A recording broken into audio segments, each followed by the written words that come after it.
how could you put a condition like that on somebody who's got a disease? So she was an alcoholic, homeless, didn't have anywhere to live, no support system, no mechanisms in society, and then they're making this criminal offence. It's like an open-air prison for, you know what I mean? You've got like Keir Starmer, he was the head of the CPS.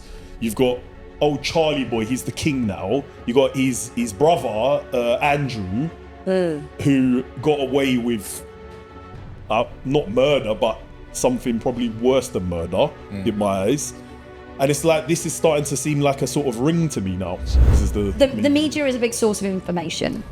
However, as you've experienced firsthand over the course of the years, and especially with the COVID stuff and the pandemic, how misinformation plays such a massive part in people's judgments and how they deal with their reactions to situations. People are going to listen to Idris more than they're going to listen to me or you, because it's Idris Elba. So if that is, even if he's being used, if there's the tiniest bit of good, isn't that all right? Their upbringing is based on their community. And if their community are telling them, you need to do this, you need to move that, you need to do these things because there's a sort of under the street sort of vibe that's going on, because there's nothing else to do, then what do you expect? What's happening, my peeps? We are here today with none other than, this is going to be my best episode so far, honestly. I've been super excited for this. Lucinda Nicholls. She's my criminal solicitor. She is an absolute warrior in the courtroom. She's actually a warrior in the ring as well. She does Muay Thai Kick Boxing. So yeah, I wouldn't want to fuck with her in any type of room or battle. Here she is, Lucinda Nicholls. Hi. How are you doing? I'm gonna do a Saudi car. Oh yeah, Saudi car. Sawadee ka. How you doing? I'm good. This setup is amazing, by the way. I really like it. It's like really a little cool. oasis in the middle of the gym, isn't it? It's really cool. Done out nicely. My living room should be like this. Chesterfield. Is it not a bit too masculine for your living room though? Would you like that kind of My vibe? living room is actually really like this. Oh really? Okay. Yeah, okay. I've got the brick walls, I've got the brown sofas, I've got the wooden bits. This is actually very And much you like- actually did that all yourself, didn't you? Yeah, I That's did. fucking nuts. Oh, wow. I That's got a nuts. flip in. I hired a sander and sanded down the floor. You just did all the You work put my hands yourself. on. I'm not I doing love a that. bit of DIY. Got it. It's my hobby. It keeps me sane. So To be you honest like with you. boxing, kickboxing, and sanding stuff. Yeah. And you like this kind of Building masculine kind of houses. room. You're getting the vibe now. Of what? Where are you going with this? Don't fuck with this Yeah, woman. don't mess about. Don't mess about. Don't mess about. I That's how I'm have my feeling. moments. That's all I'm saying. So yeah, how are we doing? I'm doing amazing today. How are you doing, Donald? Are you doing I'm good. I've just before we started recording, I've been really insulted. But other than that, I've just been just been really good. Really, just getting on with it, talking about everything, innit? Well, you've got a 4 week old. I've got a 1 month and 1 month and 5 day old now. Yeah, so How are you finding I'm a little bit tired. I'm not gonna lie. This is my third child now. Touch wood, she's been the best child out of all of them. So That's because she's only been alive I a don't month. want, yeah. No, I don't want to jinx it or nothing, but she's been an absolute angel. My 2-year-old, my boy, he's going through that terrible 2 stages at the moment, so he's an absolute nightmare. And my eldest, Hazel, she's actually helping, so it's like it's all seeming to work at the moment. It's all falling into place. Yeah. And they're all absolutely beautiful kids. I've seen them all now. Thank you. They They are must get it from me. Yeah. Someone else. They look like a handful. They are. That's the way I see it. You think I it mean, looks amazing. yeah. I'm looking at it like, whoa. Yeah, Never, not for me. Yeah, before you arrived here at the gym today, I was here with Andreas and Alea, my 2 youngest, and Donald was here, and he was. I'm not gonna lie, it was mental. It was pressurizing, and it was a bit of a difficult time, but I got through it. Yeah. So, Cinders, tell us a little bit about yourself. I've given a small intro into you. Go on. I'm Welsh. I suppose it's a good start. I missed that one. I class myself as a bit of a mongrel. My background is I am Welsh, but then if you look back in my generations, it's actually sort of what you'd class as Yugoslavia, Italian, Irish. Hence why I'm as dark as I am, but very patriotic Welsh. Have tattoos with Welsh words on and things like that. Grew up in Wales, come from, my parents split up when I was young, haven't seen my father since I was 11. So I've been brought up by my mum on her own, bless her. She brought myself up and my little brother really, really well. And then ended up on a scholarship in a private school. Educated, then my mother pretty much dragged me by my hair to university because I wanted to go travelling, and she said, if you go, you won't end up settling down into work. So I went to university, did law degree, got a training contract and practiced and worked in Wales for several years. And then my little brother came over to London when he was younger than me, obviously, and he said, right, enough, come over to London where you can really grow. So I came over 11 years ago, and within 3 years I set up my law firm and have progressed it ever since. And obviously one of the things that have been amazing, I suppose, is that I've been able to bring a little bit of Welshness and human life to the legal profession. I think that's quite difficult because everyone thinks you've definitely brought human life to the legal profession. But I think lawyers are known as really, really stuffy people that don't have a personality. Not human. Yeah. And it's like, oh, all they do is sit there and take our money. Whereas I think what you've realised very quickly, as soon as you met me and since, is that A, I hate taking money off people, but I do have to earn a living. And B, I actually do really love my job. And I like to be able to bring a bit of realism to the life of being a lawyer. So set it up. I've got an amazing team. I love them to pieces.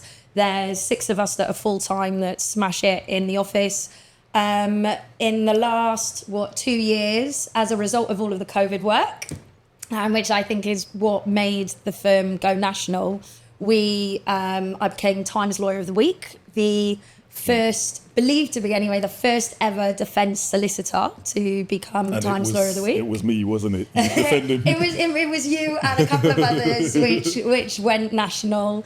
And then in the last 12 months, I got nominated and shortlisted as Advocate of the Year. Again, I was the only solicitor. Everyone else were barristers. And literally last week, the firm's just been nominated for an Out of the Ring British Boxing Awards shortlist as well. So that's coming up in November as to whether or not we win that award against people like Eddie Hearn and the Frank Bruno Foundation, which is pretty freaking cool for little old me from Wales. Your accolades certainly speak for themselves, and I think what you forgot to mention is you're nearly about to become a part-time judge as well. Well, hang on, don't get carried away. I'm down to the finals.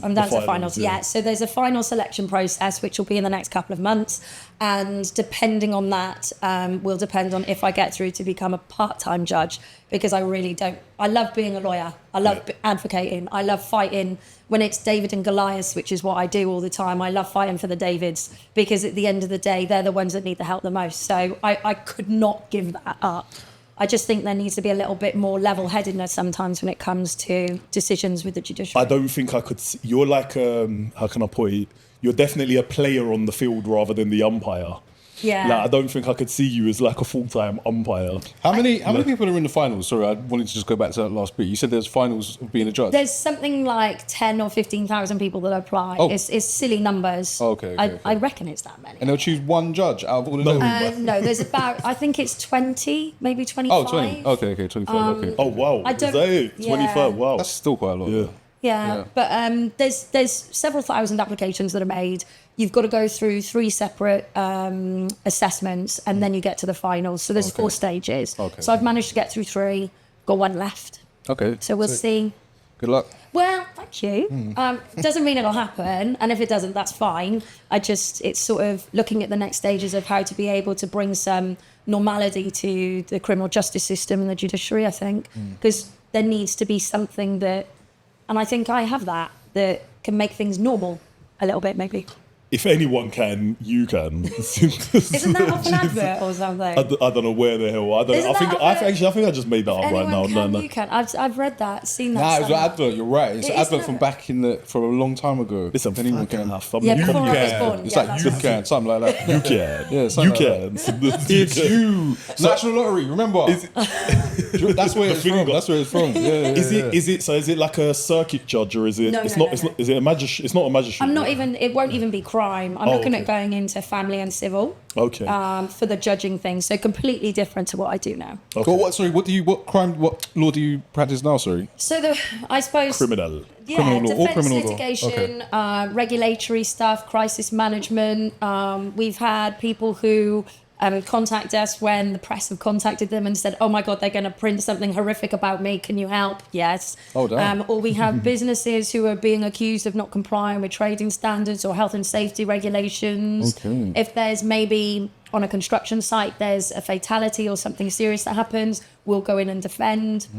And when you've got professional business people who are accused of maybe tax evasion or committing frauds or murders, and sometimes we do our bit for, we do something called the duty solicitor scheme, which means that we effectively go on a rota, very, very sort of low level. We get paid something like £40 an hour to sit in court and basically help anyone that doesn't have a lawyer. And you did that recently. Yeah, I did. They don't realise they just like won the lottery. They got the best solicitor in the whole entire of the UK for free. Like, I think the problem they is didn't have a clue, did they? No, but then I mean that's you bigging me up, bless you. But it's a case of these people. They don't. The standard or quality of lawyer in the criminal justice system is dropping, because people are leaving like flies. And the reason being is the rates that people are getting paid under legal aid are so low that they're leaving. So your quality solicitor is actually no longer providing a service under the criminal justice system public funding. So yeah, okay, a lot of people can get legal aid, but it's dropped so much. You have to get legal aid in the magistrates court, you've got to be earning less than £12,500 a year. That's just the personal allowance, isn't it? Like, who earns, like, if That's you're mad. working, you're going to be on minimum wage. A minimum wage is already something like 20,000 a year, or 19,800 or something like that. And then you don't qualify for legal aid. So just by being on minimum wage, you don't qualify for legal aid. Do they qualify for like part of it maybe, and then Not the in other? the magistrates court. Oh wow! So they just have to pay out Yes their or no, pocket. blanket.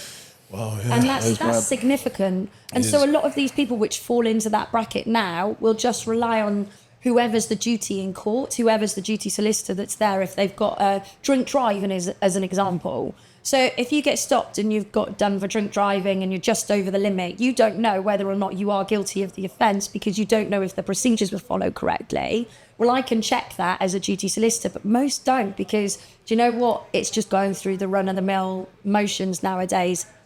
The amount of people I'm seeing from ethnic minorities who are being prosecuted for possession of cannabis is unbelievable. So I'll rock up in court as a duty very occasionally, like we're talking once every few months or so for me, and I'll rock in, and all I've got if I'm in a particular list is people of different ethnic minorities, almost every single one of them possession of cannabis, prosecuted. And I'm like, why aren't they getting a caution? Or why aren't they getting a fixed penalty notice? Why are they being brought to court? And honestly, everybody talks about the institutionalised racism within the Metropolitan Police. All I see is that. And it's horrific, to be honest with you. And that probably means I've just lost my position being a judge, saying something so catastrophic. But it's really, really bad. So we get all the cases adjourned. We get everyone to agree to send them back to for them to get caution so that they don't get a criminal record. Because if that's the first engagement you have with the police and you're immediately convicted, how are you going to get a job? Or you've got to disclose it. How are you going to disclose that? Oh, I got done for possession of drugs to your boss. Yeah. Is that, That stopped you getting in America as well, isn't it? If you run on your that's a lot of messed up stuff for that, man. ESTA application, they want to know about everything. It's drugs offences, isn't it? If you've got one drugs offence, that's it, you're done. Yeah, so cannabis will fall under that. Yeah, and if you don't need it, and you're saying that it's just you don't actually. And the worst part is, I think it's like nearly half the amount of American states now cannabis is legal. So yeah, no, it's mad. It's they need to change that. It's Yeah. bizarre. And then now the big thing is the issues. We're dealing with a lot of the cannabis regulation stuff. So obviously, most people know now that certain types of cannabis or in certain situations are now becoming legal. Whereas we've dealt with the first, we won, I think it was the first defence of a company being prosecuted for supplying cannabis, and we won. It was called Canna Kitchen, which was based out in Brighton. It was huge. In the cannabis world, it's mental how much that has changed life as we know it when it comes to prosecuting shops for selling cannabis. Also, what people don't realise is that, I don't know if you know this, do you know you can get a prescription for cannabis?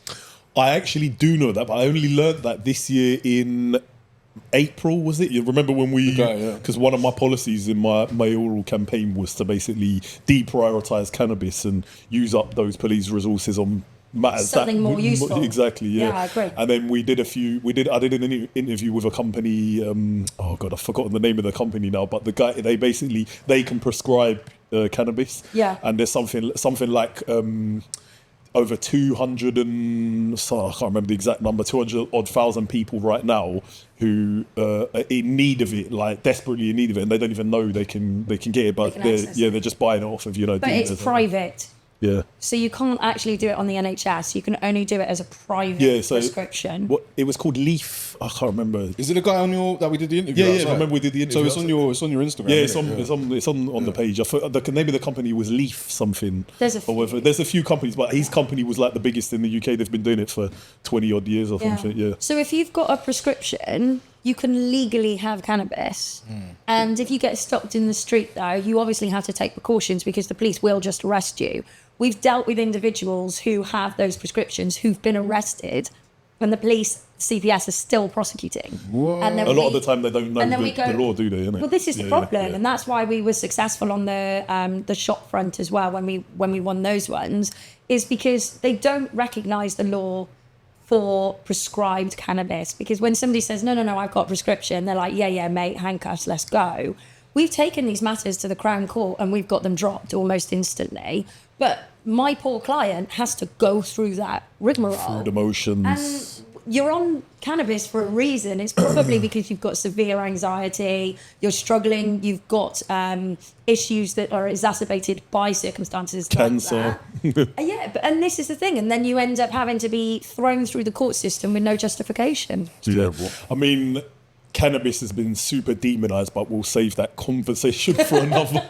That's a whole different thing, innit? Yeah. But one of the things that strikes me as like, wow, is the amount of people that must have been sort of stitched up in the system because they couldn't afford like a proper solicitor. You know, they've had to get the duty solicitor, and I'm assuming there's probably a really high percentage of people that probably genuinely haven't actually done anything wrong or broken the law, been stitched up with a bad solicitor through the duty solicitor, and then got on a conviction. That also leads me quite nicely onto knife crime. I don't know if you want to do it out of order or not. let's save that, because the first thing I wanted to talk about, because it's still very current, and this is something in the last episode that we posted, we started with, I don't know if you remember, at the beginning of the last episode, we said there's a lot of things in the media right now where, you know, they're capturing and cultivating everybody's emotions. And it's really they've ramped it up a lot. And I'm usually really spot on, and, you know, I call it straight away, yeah, this is bullshit or whatever. But this one issue, I feel like I may have been wrong, and Lucinda's 100% called me out on it. And I realise now, even if I'm, you know, partially wrong or whatever, I am guilty of allowing the media to capture and cultivate my emotions.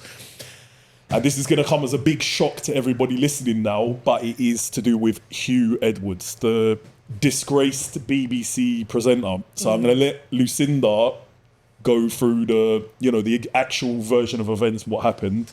She knows exactly what happened. If anybody's seen her stories on Instagram recently. Which is why you've dragged me in here. One of the reasons, yeah. No, I've been wanting to drag you in here for ages. But I finally got you in here now. Yeah. So, obviously, the press, the media are a big source of information to the public. And everyone gets their information from the media. Everyone gets them from newspapers. I have even my mum sending me ridiculous articles every so often on WhatsApp saying, have you seen this? There was a stabbing in the street which showed up on my Facebook this morning, and it's round the corner from where my friend lived. So immediately I've messaged my friend to make sure he's not in trouble and it wasn't him that got hurt. Everybody does it. Everybody uses the media is a big source of information.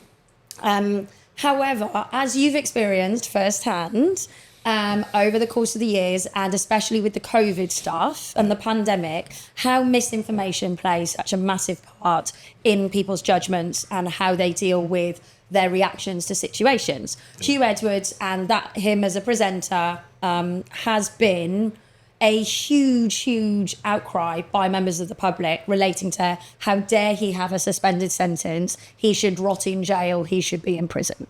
Because there is the highly emotive offence of being involved with children.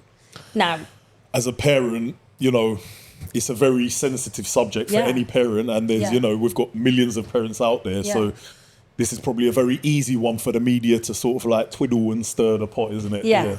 And I don't disagree that offences that are involving children in any sort of capacity are probably one of the most heinous crimes that you can come across. Yeah. I don't think there's very much else that is on that level. I'd even put murder underneath it, personally. I agree. Personally. Murder is underneath it. It is, in my opinion. Like, murders, you might have reasons for murders, like, but there's literally no reason for any stuff like that. Exactly. This might sound extreme, but me personally, if I had this sort of power, I would bring back the death penalty for paedophiles. 100%. So you just said the word paedophile. Now, what intrigues me, and this is just being devil's advocate because that's what I do. Yep. What is a paedophile, or what would your interpretation be, or someone else's interpretation be? Because to me, it's someone that physically does something which is heinous with children. That's for me, but I could be completely wrong. That's just my view. You give your opinion first. Well, what if they're just watching so much child porn? Like, do you know? I mean, I don't know. Would you class that as a paedophile or a sex offender? Well, the thing is, that's like it's almost. It's something that's going to lead to that in my eyes. Like, if that's what you're attracted to, children, that's exactly. If you're desiring that, and that's the way it's going, the direction that you're going in, it's inevitable. You're going to get into that place. So prevent it is prevention, in my opinion. I think if you're looking at stuff like that, then you have to get something. I think you are a paedophile. I would class them as a paedophile. No, that's cool. What do you think?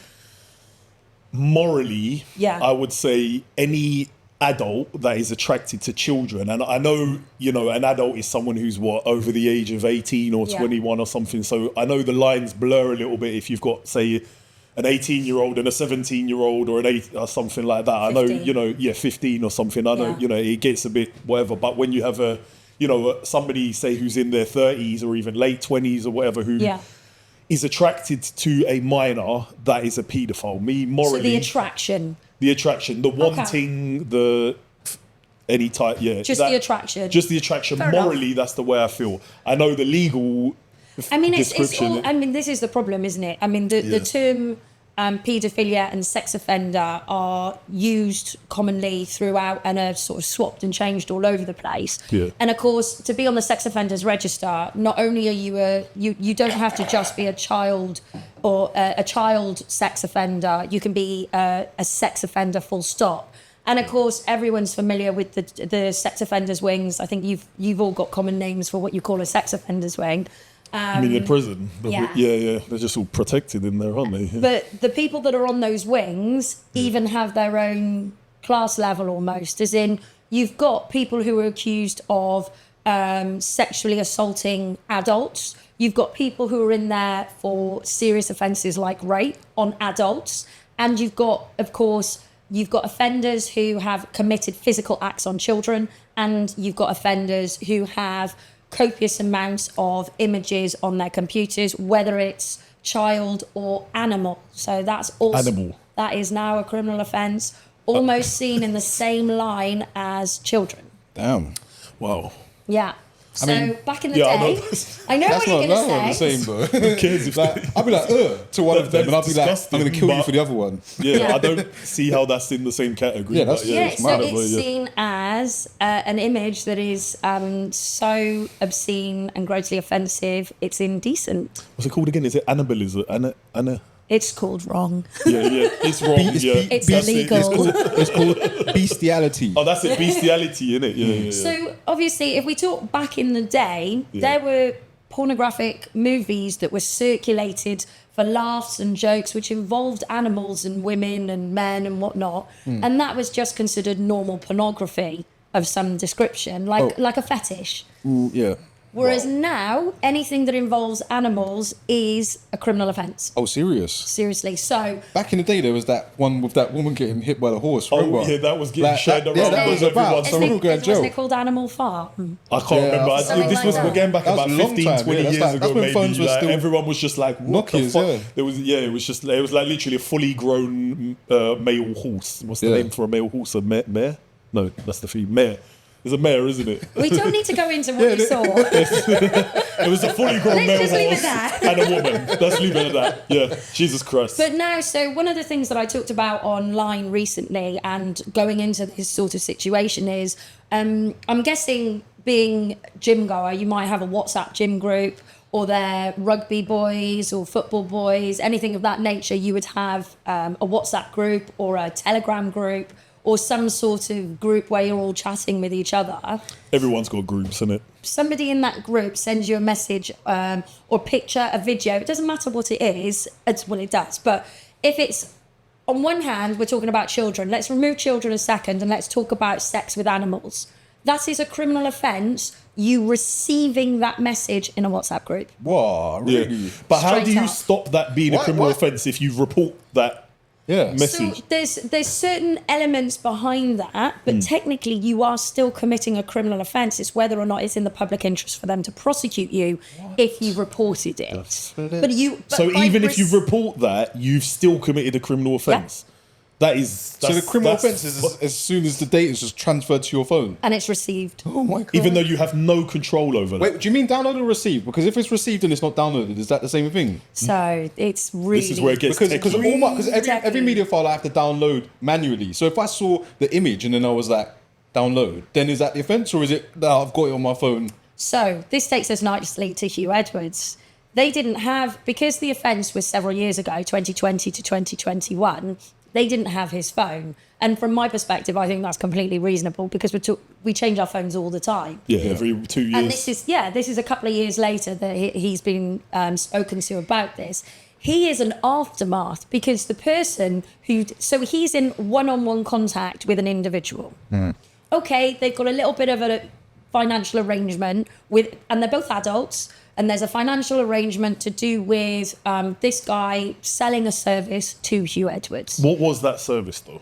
Pictures of himself. It's like OnlyFans. Or Okay. Was his name Saint Williams or what's his name? I don't know. Who? I read the thing today, the boy who's sending him I everything. don't know. Okay. It wasn't anyone famous. Yeah. It was just, he's not a boy. He's a grown-ass man. Yeah. So, 25, was he? Yeah. He's a man.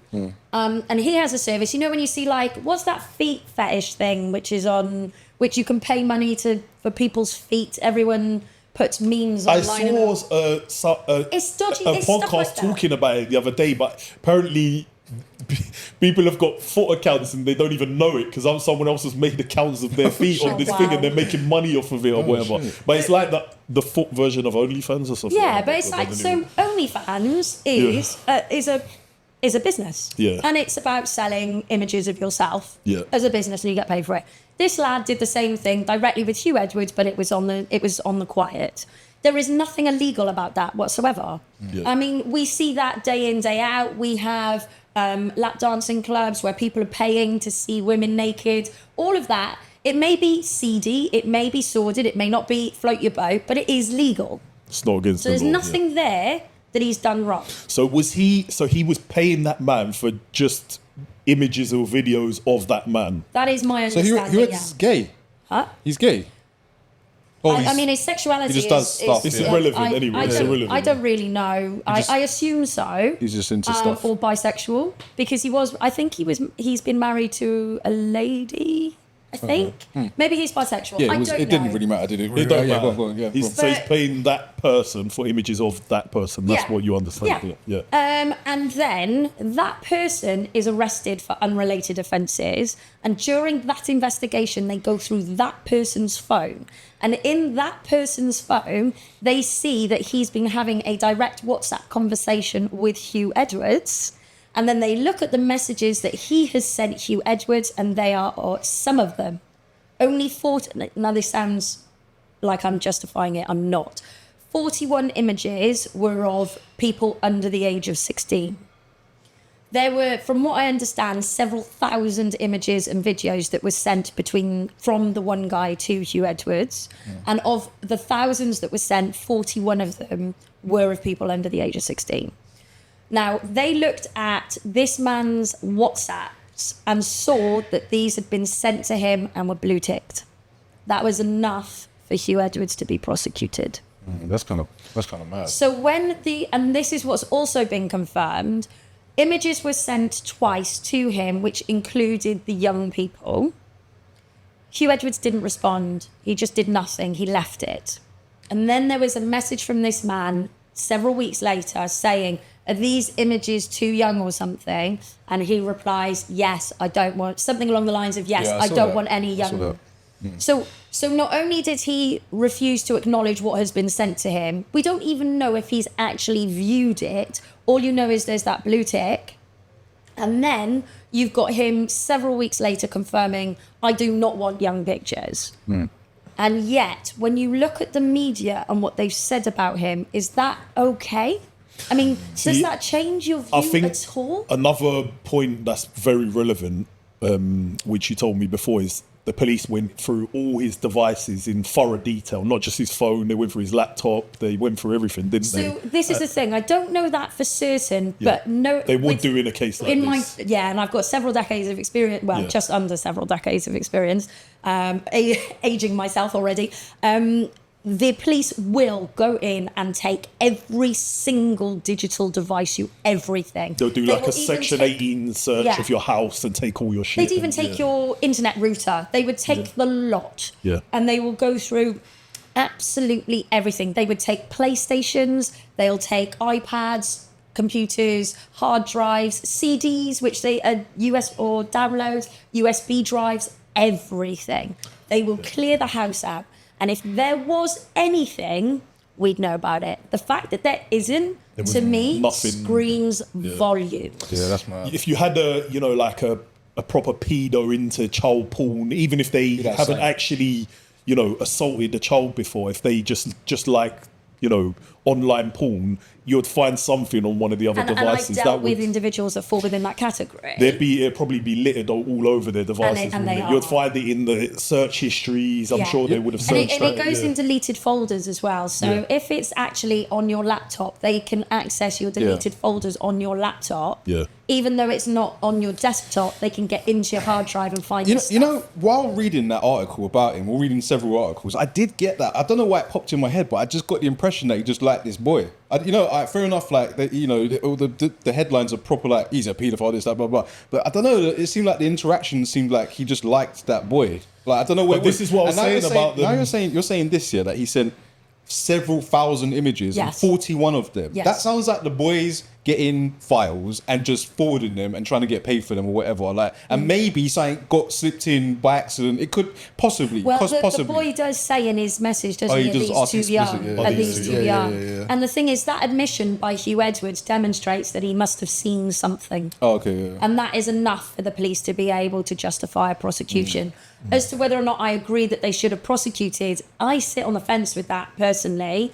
I'm quite disappointed because not only does he now have a suspended sentence, which I think is appropriate, he is also on the sex offenders register for 7 years.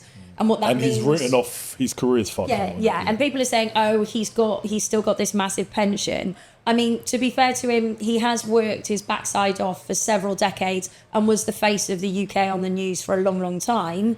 He did do a job and he did do a service. Yes, he's being put in a position now, which I think is disappointing, that he's placed himself in this position. But for me, and please don't think I am trying to justify anyone that gets involved in any type of offence like this to do with children, to do with images, because categorically, it's abhorrent, it's disgraceful, it's disgusting. However, I think this is a very unusual situation. I don't think it's the norm. Can I ask one thing though? Yeah. So you said that. Thank you. So he had images. The guy who got caught. They found messages to Huw's phone. Yeah. Right. They didn't have Huw's. On Huw's phone, they didn't find any messages or anything like that from him. Was he still in contact with Edwards though? So from what I understand, the so- contact between them stopped about 2022, and the images and the contact that they had was during the pandemic. Okay, so there was no contact with anyone like that, with any messages, like even pornographic or anything. Do you know? Well, they would have taken his new phone because his old phone he didn't have, because obviously he's been investigated a couple of years later. But as we mentioned earlier, from my perspective, if there was, they categorically would have taken everything. Yeah. And the facts are, we haven't heard of anything else. But we would have. What I'm thinking though, is if he deleted all the messages with that guy Williams, then what's to say that he just gets rid of all of his evidence straight away? Do you know what I mean? Maybe he doesn't hold on to information. It's like a possibility. It's a possibility. It's a possibility. But this is what I'm saying. I don't know. What if he doesn't? Yeah, exactly. I'm speculating. It's very possible. It's very possible. But we're then dealing with evidence here. But if he's somebody who is actively looking out for pornography involving children, I would see it on his computers. Yeah, you'd find something. The police would have found some shit. It would be in his deleted, in his hard drive, on his laptops, 100%. 100%. And I'm this is like one of them comfortable. high-profile cases. So the police 100% went and looked through all his shit. Oh, unquestionable. Yeah, the fact that they're even, throwing this prosecution at him, I mean, go on, what was the actual legislation? I'm sure you remember it. It's making an indecent image. Yeah. And I've got to be honest with you, with regards to images involving children and animals, because they are placed pretty much in the same category, as ridiculous as that may sound. Yeah. There are numerous different terms like distributing, making, possessing. However, the way it's so complicated to explain, but basically because he's got the image that's been received, placing it onto his phone is making the image. Mm-hmm. So it's basically the receipt of the photograph or the video is made when it goes into your phone. Yeah. Does that really it's complicated. I read It's about complicated. it. It doesn't even and make sense. I'm not going to lie, as a parent, I like the fact that the sort of prosecution and the legislation around this is more sort of like offensive rather than, allowing for a defence, which sadly for some people, like possibly like Huw Edwards, he might fall into the category of, being prosecuted for doing something. But does this change your view on him at all? See, this is what I was thinking, because like I was saying, you said he admits that he got the images, because I was thinking if you get 10,000 pictures, porn pictures, and there's like 20 of them are something you don't like or don't agree with, then I can kind of maybe see that. But you're saying that they had a discussion about it where they said, okay, well, there's young people in it, and he's agreed. He said, yeah. So, he said no. What did he say? The guy sent him a message saying, are they too young? Are they too young? Something like that. And he goes, yes, too young. Yeah. But there's another thing that I read as well where he kind of says, young? He asked the question young, and he said, yeah. But he's asking, yeah, he's saying, yeah, as in he doesn't like it kind of thing. Okay. Well, what I'm saying is that he did have those in it, and no, but did he want them though? I don't really get it. No, he said he didn't, but he received them and ignored it, and then a few weeks later, the person who sent them said, "Are these too young? These pictures I've sent you?" And he said, "Yes, they're too young. I don't want them." Oh, okay. But look, we could, But if we go back to the WhatsApp group, then when you say about let's remove the word child and replace it with animals. All right. If you're in WhatsApp groups and you're getting these pictures sent to you, what would you do if one of the boys in your WhatsApp group is sending you pictures with animals? I mean, I'm so sure that has, again, theoretically happened before, allegedly happened before. Theoretically. Are you now looking for the pictures? Well, no. But yeah, no, basically, because that is a criminal offence. Of course not. Basically, me personally, receiving shit like that, it's just, for fuck's sake, he's sending it again. I ignore it for a little while, but when they allegedly keep sending dumb shit in the group, I'm just like, look, that's enough before we kick you out of the group, sort of thing. That's my general reaction. But it's very difficult to distinguish, bestiality and children. It's very difficult because if one of my mates sent in a group that, I'd just be like, what the fuck are you doing? Probably want to go and kick his head in. Yeah, I'd be baffled. I'd be like, who are you? But then people, and this is something interesting, is that on the little sort of Insta stories that we did with the work Instagram, people were saying, but he didn't report it. That's a red flag. So if somebody's sending you pictures of bestiality, would you report it? Would you go straight to the police? I mean, but the laws are like that. But I wouldn't class them as the same thing. Like, so if someone said porn, I morally- might Actually, report they're that. I treated probably the would same report way. that. But they're Legally, treated I the get same that, way. but for legally, me, but morally, Yeah, I yeah. see it as very different. like someone But sent me a this is the child point, picture, isn't I'll it? probably report them for real. Well, I'll that- probably try and batter them first, but then I'll Like, you report them. Yeah. This is what I'm saying. Theoretically, you know, if by some weird thing I was paying someone else for images or whatever, and then 10,000 or so images came and 40 of them were like that, me as the person who I am, I would do something about it. I don't know exactly what I do, you know, but at the very least, I'll message back and be like, "What the fuck are you doing?" Like, like at the very least, you know, and everything beyond that. But Huw Edwards isn't me, and I understand every human reacts differently to certain different things, and that is the way he reacted. And then I don't know him. So. But then put it in a situation where you've got a celebrity who is one of the biggest names in the country for what he does for broadcasting News and presenting, journalism, and that something highly controversial has just been sent to him. Yeah. What's he going to do? What do you do if you are that person? And it's easy for us all to sit here as Joe Blogs and say, well, I would just march straight down to the local police station and I would go and tell them, look what's on my phone. Yeah. But what you also have to realise is you are committing a criminal offence by having that Just on your by phone. receiving it, yeah.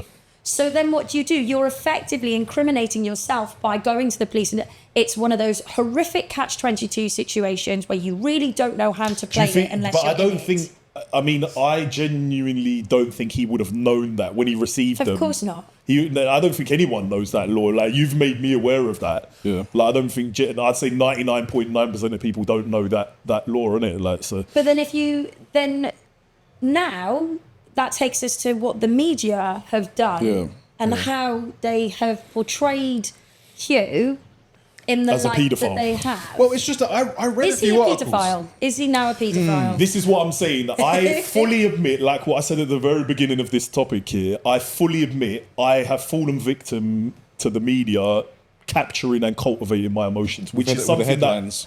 something that very rarely happens with me, but they got me there. They got me. You fucking got me. And I caught him out. She called me out. It's not the first time she's called me out. She's called me out before, and anytime she does, I zip it and take it. Like, And your missus tells you to listen to me. yeah. I always listen, you know, whatever. But yeah, I mean, we don't know if he is or isn't a paedophile, morally, legally, whatever you want to call it. We don't know. And I think everyone has fallen victim to the media here in one way or another, you know. And then that just takes us nicely onto the pandemic and how they twisted everything for the pandemic. It most fucking certainly does take us into that. What are you looking up there? Do you know what? Because earlier on, right. So we was talking about. So we talked about what was said back and forward in text messages, and I swear I read something where he basically not asked for the images, but he okayed it, kind of thing. And you're saying that he didn't okay it, but I thought I read it. Yeah, it wasn't to do with those images. There was a conversation afterwards, which was to do with, do you want someone younger? Yeah, that's what. But not. It wasn't talking about children. Oh, really? Yeah. So what you've got to bear in mind. They're twisting it. Like This is they're what I'm saying. putting- You've got the they're media mixing and right now. matching. They're That's so saying messed up. the shit people are saying online is just wrong. They're saying he paid for images, Of children. Class A images Yeah. of paedophile, underage. Class A apparently means children being penetrated. Apparently, that's Yes. what. Yeah. So, and they're saying he paid for that, but he didn't actually No, he pay for didn't. that. He didn't. Well, the So headline this- gets you in it with the deep, like, The gets you wording. the paedophile, That's boom, me- and then you're reading and you're just getting pissed off. This And then is you what I'm read, and saying. even like I read it, I must have read it wrong then, innit? Like, This is the I'm matching like, wording. Words Yeah. are so. So it's just like this that. is the media. It's the thing you said. They're absolute fucking superstars at this. They word things so precisely that could mean anything, but they are our emotions. Yeah. They capture it, cultivate it, and they lead us down that road and make us think that. And they've got us here. They really did get us. But then look at it. When he was initially arrested and spoken to about this guy, his mental health went into the gutter. He ended up being admitted into hospital because he was suicidal. Who? Huw Edwards? Yeah. Oh, I didn't even know So that. when he was arrested, he literally was so mentally unwell because of what had happened and the consequences. I don't think it's the consequences of his actions. I think it's the consequences of the media Yeah, no. and Yeah, how they. Because the first thing they came out with, paedophile. Huw Edwards is a paedophile, and then it's being twisted, and like everything's been manipulated. Yeah. And I don't know if you've read in the newspapers, he is currently still in hospital now. He went to court from hospital because he is an inpatient. I'm not gonna lie, he doesn't sound like a guilty paedophile to me. I'm certainly putting my hands up and apologising for allowing the media to get me there, because we really don't know the truth. That's the truth. But if I had to decide whether he's guilty as a paedophile or not, I would probably say things are looking more like he probably isn't. And you can... That is a big thing for you to admit. I know. But everyone knows me, yeah? Like, I will be the first person right at the front, spearheading the march to go and, stick them up on a cross and behead a paedophile. So, yeah, that's my verdict. Well, I feel like then on that basis, I've kind of done my job well. Because if I've convinced you that actually there's another element to this, I've got to be doing something all right. Because you'll say it as it is. Yeah. I mean, it's just one of them fucked up things, isn't it? We'll never know the truth, but I guess that's my opinion, my subjective opinion. Based on the evidence. Based on the evidence. And the actual evidence. The facts. The facts that people I suppose that does teach... We just literally have got to stop reading newspapers like that, because they have... Their objective is to sell more newspapers. And they're trying to get capture and cultivate your emotions. That's what they do every time. It's like we didn't fucking learn through COVID, and they just... And you fell into this one. I fell into it, yeah. But I mean, everyone did, didn't it? Like, so, yeah. And this is a big... well, then I suppose that also leads us on to what you said to me earlier about, the government are banning zombie knives. Another one, like, yeah. I was like, what are you on about? What do you mean they're banning zombie knives? But they've been banned since about 2002, I think. Yeah, so what is the sort of the deal with that? Because as far as I was aware, what was the maximum penalty for carrying a knife was it 4 years? Oh, I'd have to have a quick look, but I think it's 4. Now it's been raised to 6, I think. I mean, with this new legislation. The maximum penalty isn't going to make a blind bit of difference anyway. I know, because we know the justice system isn't actually dishing out sentences. I know that for a fact, because the other day... Did the news tell you something? Here we go. Well, no, I mean... I read in the paper. Go for it. It wasn't the paper, but okay, there was a guy, he had a brawl outside a pub, and he stabbed a man in the head twice and once in the back, and he didn't get a custodial sentence for it. This is why I wanted to have the screen up today to bring that bloody article up, but yeah, we didn't get it. I've seen something very, very briefly on that, but I'm not entirely sure on the facts. And another one, which was only a couple of days ago, I don't know if you remember the guy during my mayoral campaign, it was getting spread all over social media. It was a guy I've forgotten his name, I can't find it. He was on a train stabbing someone up, and everyone was like, stop. He's just been found not guilty. And he's just been found not guilty of doing that, even though we can see him stabbing someone up on a train. And on top of that... Because he put forward the defence of self-defence. He said he was And on top of that, he was already serving a suspended sentence while he was stabbing that person on the train. Well, we didn't see the full video, so why is it self-defence? Did the other guy have a knife? I mean, how do you...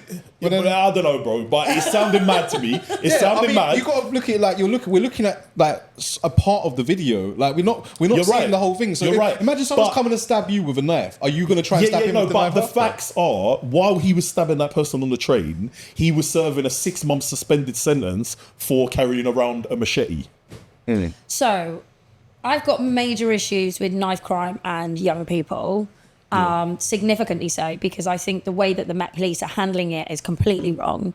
And I think what we're missing in society is that our youngsters are being roped in with genuine threats and fear of having to handle and move certain things around the city. Gang culture. It's awful. Yeah. And I'm seeing very young individuals, mainly boys, mainly from council estates or low-income backgrounds, who are as young as 12 years old, being prosecuted for carrying knives, which have been given to them by older people to move from one side to the other.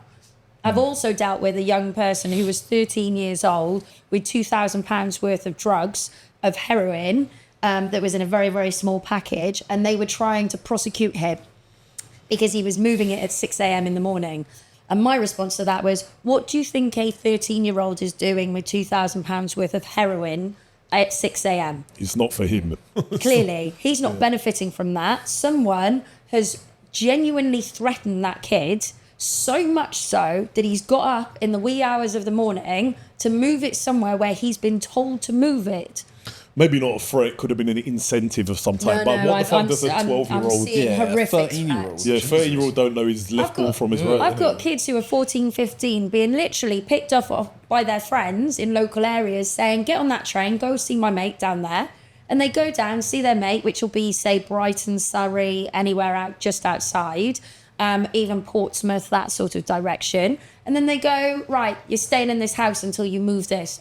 You need to run this phone and you need to send a message to here and you stay here. And at the end of it, you'll get 100 quid, but you're not going home until Wednesday. So, okay, there may be an incentive. Yeah, but that's not an incentive. Child slave labour, yeah. And it's disgraceful because these children are genuinely caught in a situation where they're not being told, oh, I'm going to go smash up your parents' house. But it's like, they've got men your age coming at them saying, you are staying here. That's terrifying. That's enough as far as I'm concerned for a 13-year-old, 14-year-old to be scared. And then and I've got kids that just vanish off the face of the earth for a few days. Yeah. And I'm like, mate, where are you to? Where have you gone? Oh, you just know how it is. No, talk to me. But because I'm their lawyer, they will talk to me because they can. Because they know I've got a duty not to tell anybody else. Yeah. And so the stories I hear from these youngsters are petrifying. And a lot of the knife crime is to do with the elders. It's not to do with the youngsters. And there has become this mentality on the street where knife crime knives being carried are significantly increasing. Now, as a kid, you don't go to prison first time. As an adult, you're supposed to go to prison. Starting point for carrying a knife is 6 months. Normally, that will be suspended for your first offence.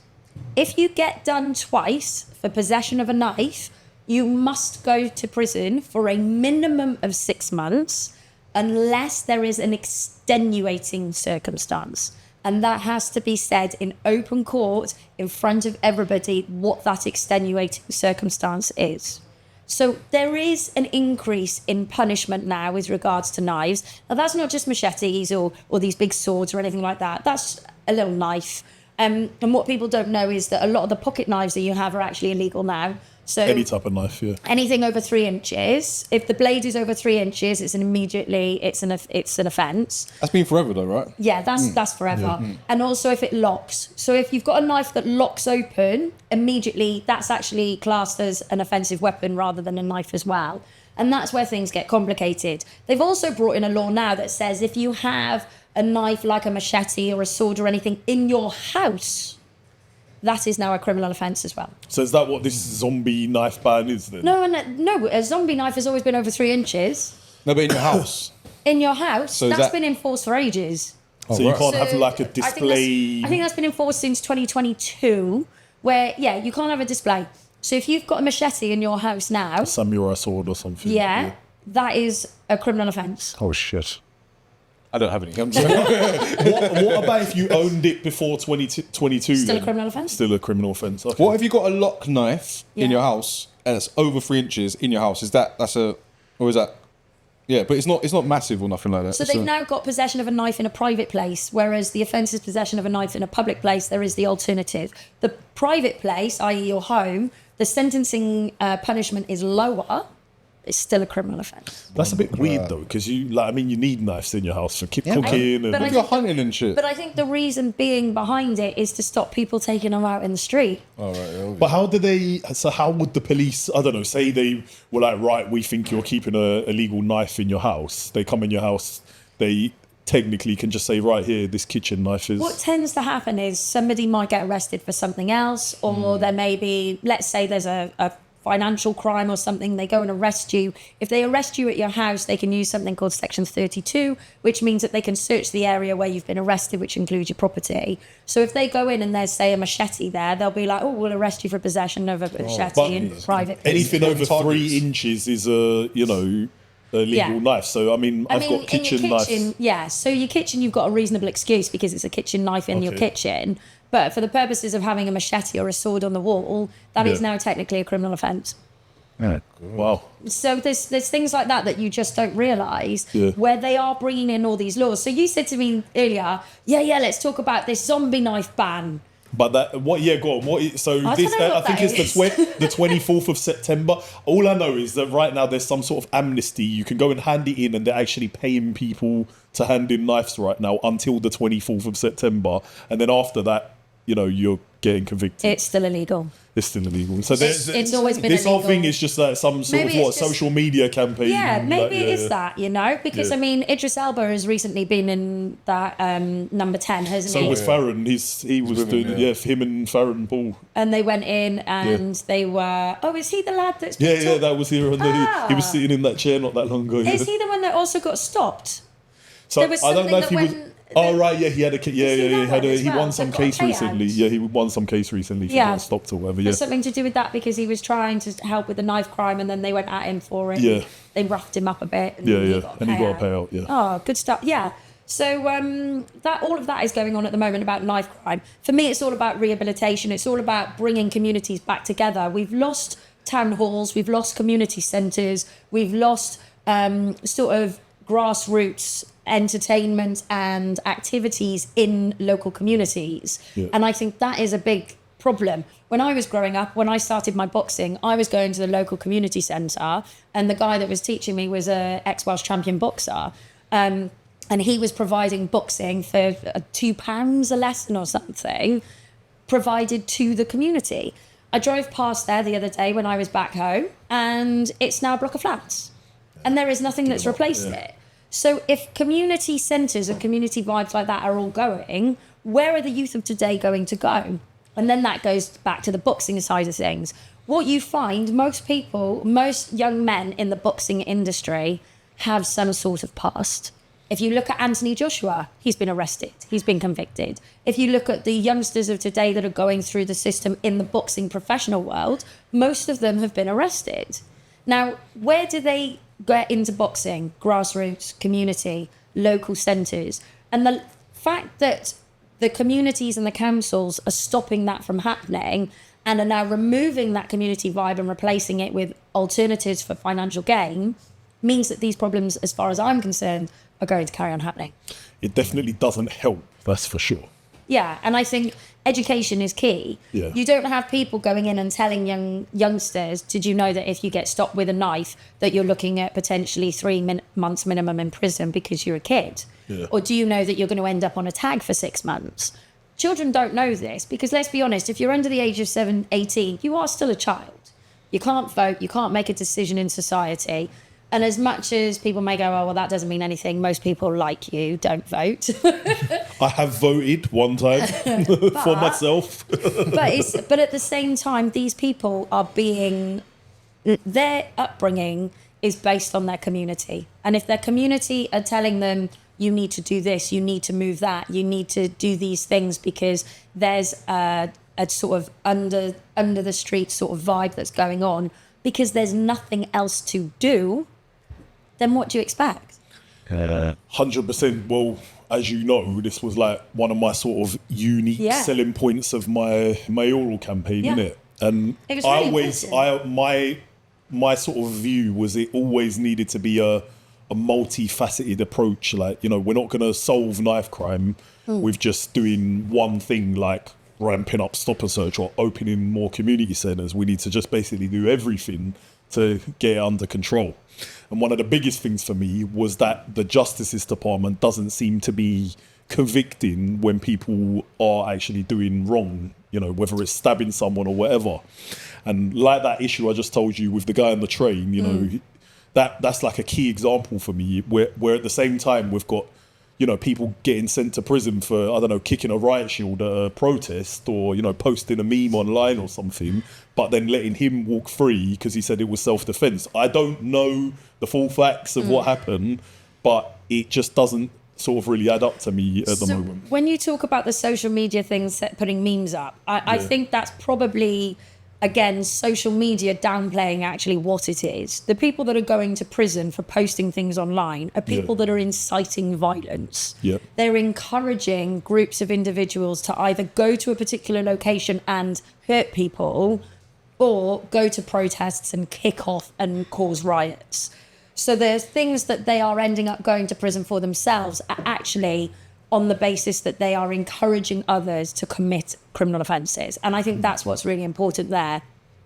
Posting a meme about something general or having an opinion is fine. You're not going to go to prison for that, as far as I'm concerned. I can be corrected if I'm wrong, genuinely. But from my perspective, that is not what you're seeing as being prosecuted.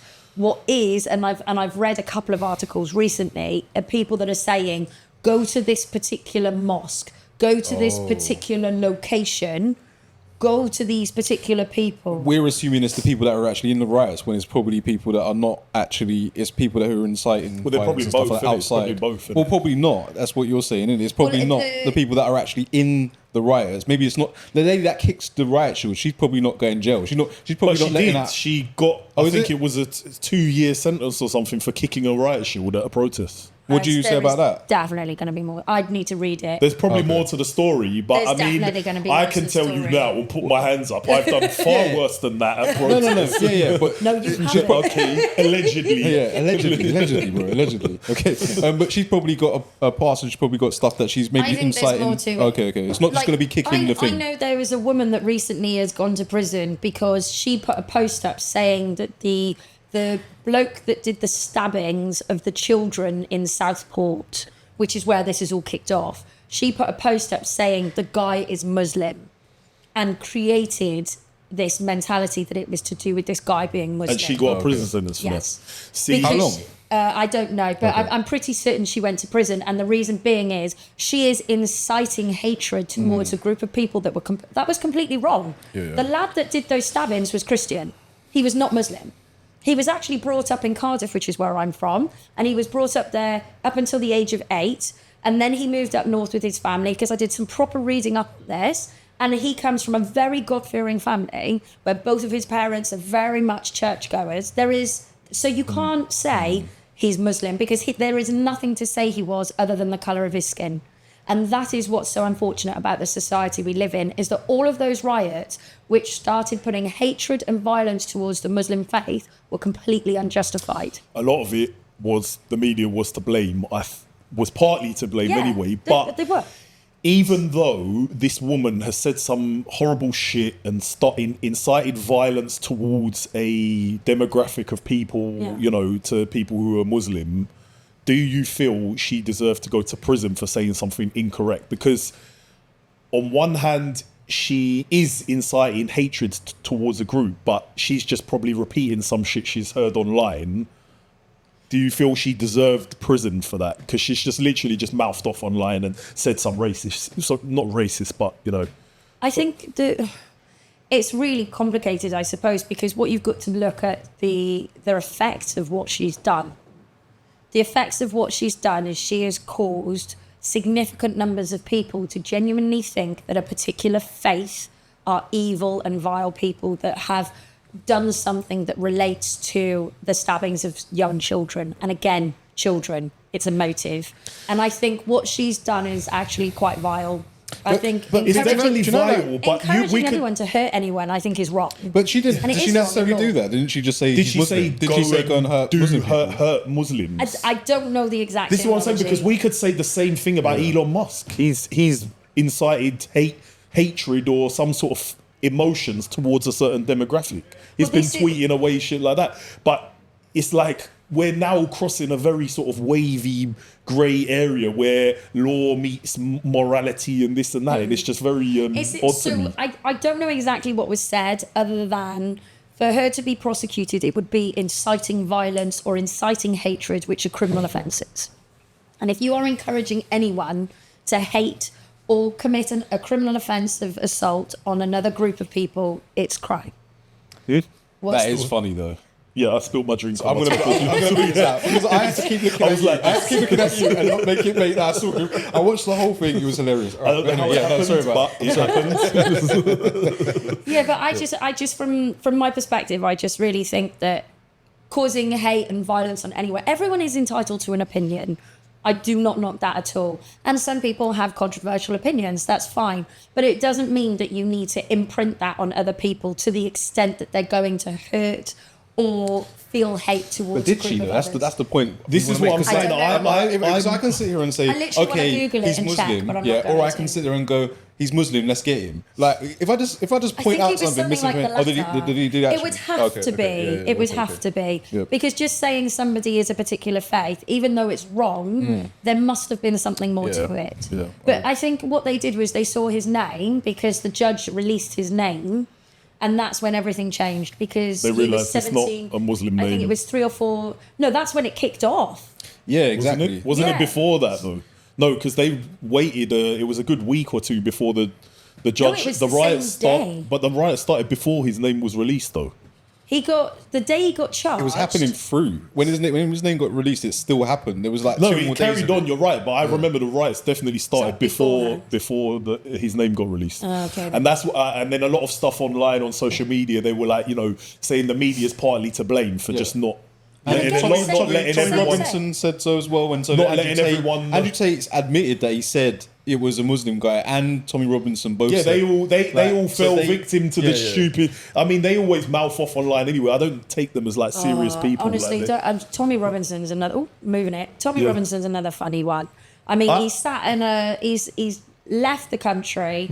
He now lives abroad as an immigrant in Apparently someone he was in else's Cyprus or country. something.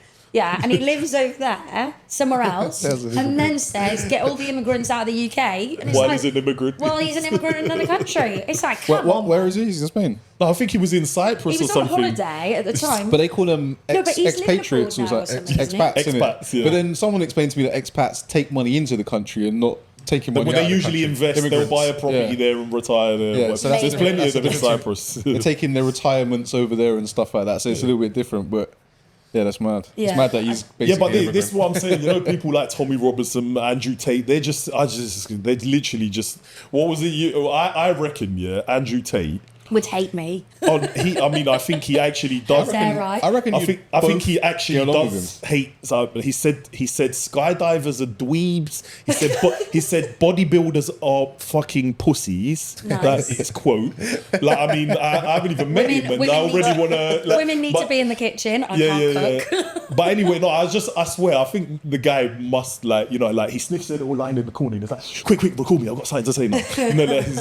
I can't take anything they say. It's just like they've done absolutely no type of research or anything. They've just like mouthed off and jumped to conclusions. And then he's like, how dare the Romanians kick me out of their country for me being under investigation for, what was it, slave labour, sex with offences. minors. Sex trafficking. Sex trafficking. But I heard that the sex trafficking stuff that he's getting done for as well is just getting girls into the country that he was just linking. Do you get what I'm saying? Like, so apparently that counts as sex trafficking if you go, oh, do you want to come and see me? And you pay for her to come over, and then you obviously do your thing. But then a couple and then you have say, been here's a under little bit of money to go home with. That's considered sex A couple of them trafficking, have been under the age of 16.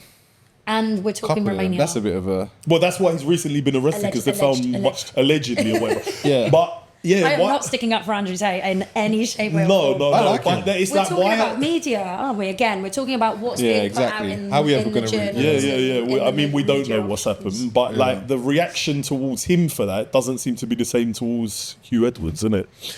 And we again, Yeah, do you know what? Valid. That was a nice little link up there, Andreas. Yeah, it's mad, isn't it? They went ham on Huw ham on Edwards. Huw Edwards, I just and read the I headline a minute ago. It's honestly madness. feel like like the geezers. Getting some sort of mental health issues or whatever. And I honestly, genuinely now feel like, because I fired away online, I didn't do much of it. It was like a couple of story posts, but I genuinely now feel sort of bad for doing that. I don't know the geezer, but I have in some way contributed towards, The hate. Yeah, the hate for the geezer when he genuinely might be innocent. I don't know if he is or Well, isn't. he's not innocent. Because the law according to says law, yeah, he's according not to the innocent law, but I mean according to law. morally, he may not be a paedophile. And I suppose that is exactly what this is all about. Yeah, and Andrew Knowledge. Tate morally may be a paedophile. He said some weird ass shit before, like That's remember nothing to do with being a paedophile. No, I know, but it wouldn't put it past me that he is a paedophile. What? That's crazy. That is such a strange Remember thing. when he said, No. what was it? Who would you rather How- fuck? yeah. Megan Tate. No, sorry. Megan Megan Tate, Fox with a dick or Hulk Hogan with a pussy.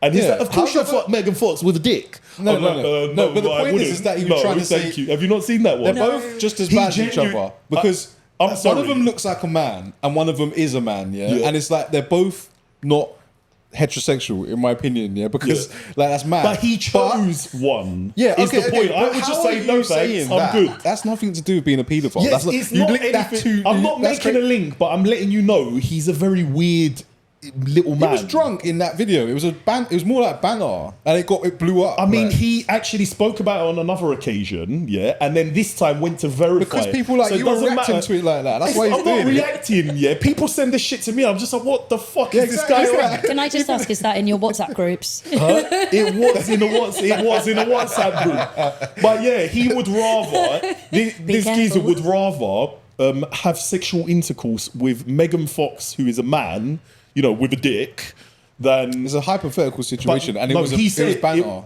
Okay, it was hypothetical, but the geezer's We been all in love a bit of Thailand. banter, He lived in don't we? Thailand Yeah, but or whatever. someone would I'm argue- pretty certain he's probably done something So along you those prefer lines. Hulk Hogan, hairy chest, mustache? I prefer none, hairy arms. thank you. No. I'll just say no. He chose No. one for No. the banter. You won't even choose one. If my life depended on it and I was forced to choose one or the other, It would I be would Hulk choose Hogan. Hulk Hogan. And she had a beard. I knew you were going to say that. I just close my eyes, but at Yeah, least it's and a you woman. feel the bristles It's a woman. on your mouth. Close my eyes. I'll put a bag over my head. Nah, I just There feel you like go. you're taking What that would you seriously. choose? What would you choose? I would choose none. No, your life depended on it. You had to choose Top one. You myself. just made him do Huh? it. Just You top just made yourself. him. You just made him do that. Yeah, you got to You choose one. forced him. You got to choose one. It's a tricky one. Why is it tricky? Because The fact is tricky. I do not want some big dude, on me. It's not a that dude has though. It's a woman. Yeah, but the only thing that defines There's only them two genders. is one thing. Man and woman. Yeah, I get that. I'd obviously choose the woman in it, but I'm like, There you go. There's it's your just answer. as bad in my opinion. It's very bad. But the point is, he chose the man. Yeah, but like, Anyway, come on, how man. the Why- fuck why- did we start why are talking you about this? condemning But about anyway, we have been victims to the media capturing and cultivating our emotions. But Bringing it back around. sadly, I feel like, myself, I've, contributed towards that with my posts about Huw Edwards when he genuinely might be innocent. So that's, my take on that issue. Yeah, I hear that. Yeah, Yeah. Right, so I think that brings it nicely on to two-tier Keir, the pedo protector. Because it brings us nicely. It just brings us nicely onto that Okay, topic. fair enough. like, Because you said so. Because you said So so. I yeah. call him two-tier Keir, the pedo protector, because he has, as we know, two different sort of styles of leadership for two different, or I don't know, multiple demographics in the UK. And pedo protector because he protects paedophiles. Which ones? Jimmy Savile, he was the head of the CPS, which when Jimmy Savile's case was trying to be they were trying to bring the case before a judge, before the court, and it never made it to court, did it? Oh, now you're talking about specifics. Obviously, there's been all of these programs on Jimmy Savile that have covered everything. And obviously, Jimmy Savile has been massively implanted in life throughout the 80s and 90s in a massive, massive way. And of course, there were these little clips of sort of accusations that were made. And hindsight is a beautiful thing. And we look back and we can see all of the manipulations, all of the child grooming, all of the circumstances that have occurred in hindsight. But at the relevant time that he was there, was that evidence in front of him for him to be able to prosecute? Because I am pretty certain any lawyer, defence or prosecution, doesn't matter. Your job is to ensure justice is served one way or another. Your job is to ensure the best result happens one way or another. Now, if that lawyer, who is head of prosecution, had enough evidence to genuinely prosecute, he wouldn't not. You're speaking in theory now, aren't you? Of course. But let's look at it realistically. Yeah. If we look at what the media are now saying, we look at these programs that have been released, we watch the programs on Netflix, iPlayer, whatever it may be. I mean, we're listening to the victims, aren't we? We are now. Yeah. Were we listening to them at the time? Were they victims at the time? Were they coming forward at the time? Were these numbers of individuals really coming forward and sticking to their stories enough to prosecute? What stage would you say you can take action? And the problem is, if there was enough there, I can't see how anyone would not prosecute. So now, yes, of course, there is ample ample evidence to suggest that he is a paedophile. And witnesses, complainants, victims have all come forward and said, he did this to me back then. Yeah. And there may have been, in 1987, for an example, one individual at the age of 12 years of age in a care home may have said, oh, he was being inappropriate. And that was it. And then in 1994, you might get a 13-year-old saying, he seemed to be a bit friendly, or he touched my bum or something. And he'd go, oh, well, I'm surrounded by children. I'm sorry, it was an accident. Now we look back and put it all together, you can see 100% that there is something extremely terrifying about that man. But I think what it comes down to is he actually convinced a lot of people that he was a good guy. Of course. I mean, he got away with it for years, didn't he? Yeah. And hindsight is a beautiful thing. Who else? Foresight is better. So let's think, what other paedophiles are you referring to when you talk about Keir Starmer? Wow. Because I think I just shut that one down. Well, yeah. No, wait. Is he dead now? Yeah, Jimmy Savile's. Jimmy Savile's dead. Okay. And we're talking about, and when did all the evidence, the extra evidence, come out after he died? There was a big thing. Most of it came out while he was alive. How many victims were there, apparently, in the documentary? Not because obviously they're endless. Yeah, what are you talking about? We're talking about like endless, bro. Okay. Like possibly into the hundreds. Yeah, I'd say comfortably. So there's looking no at the chance documentary, that these drama. people just wanted a payout. And there's no chance because there's too many. I would say by the sheer number of victims coming forward, there's absolutely no when did he die? In my mind. It was a few years ago, wasn't it? Okay, so yeah, okay. And and this documentary came out after he died or before he died? After, wasn't it?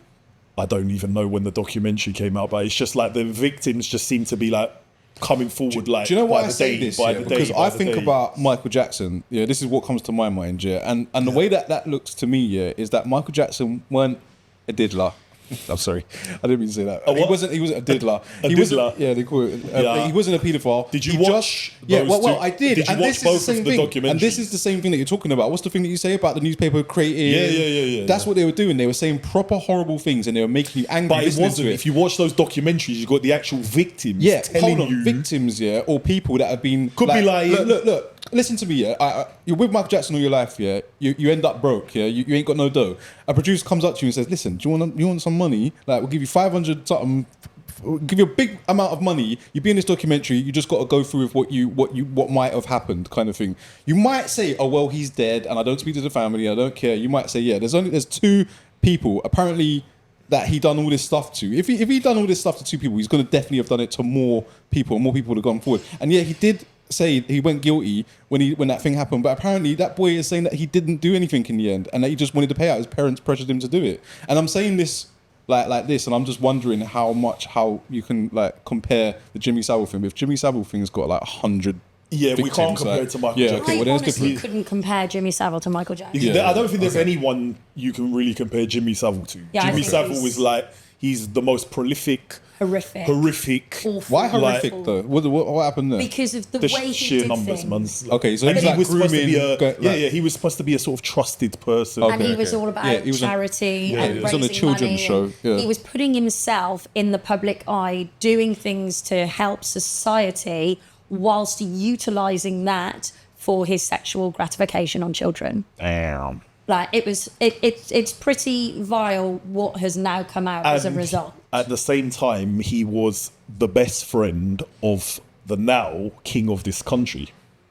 Oh, really? And several other very big people. But I mean, he was literally Charlie Boy's best he buddy. put himself in those circles because he was able to, because he jumped on a bandwagon, he made it work, he used the facade of raising money, and he did raise a lot of money, but he used that as his cover for being a prolific, disgraceful sex offender. Well, now that you know this stuff about Keir Starmer now that you know... Well, this is what I'm saying. So now it's changed now. There was no evidence This is what I'm saying.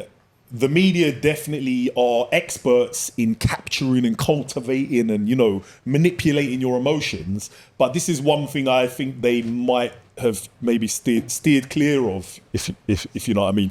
You've got like Keir Starmer, he was the head of the CPS. You've got Charlie Boy, he's the king now. You got his brother, Andrew, who got away with not murder, but something probably worse than murder in my eyes. And it's like, this is starting to seem like a sort of ring to me now.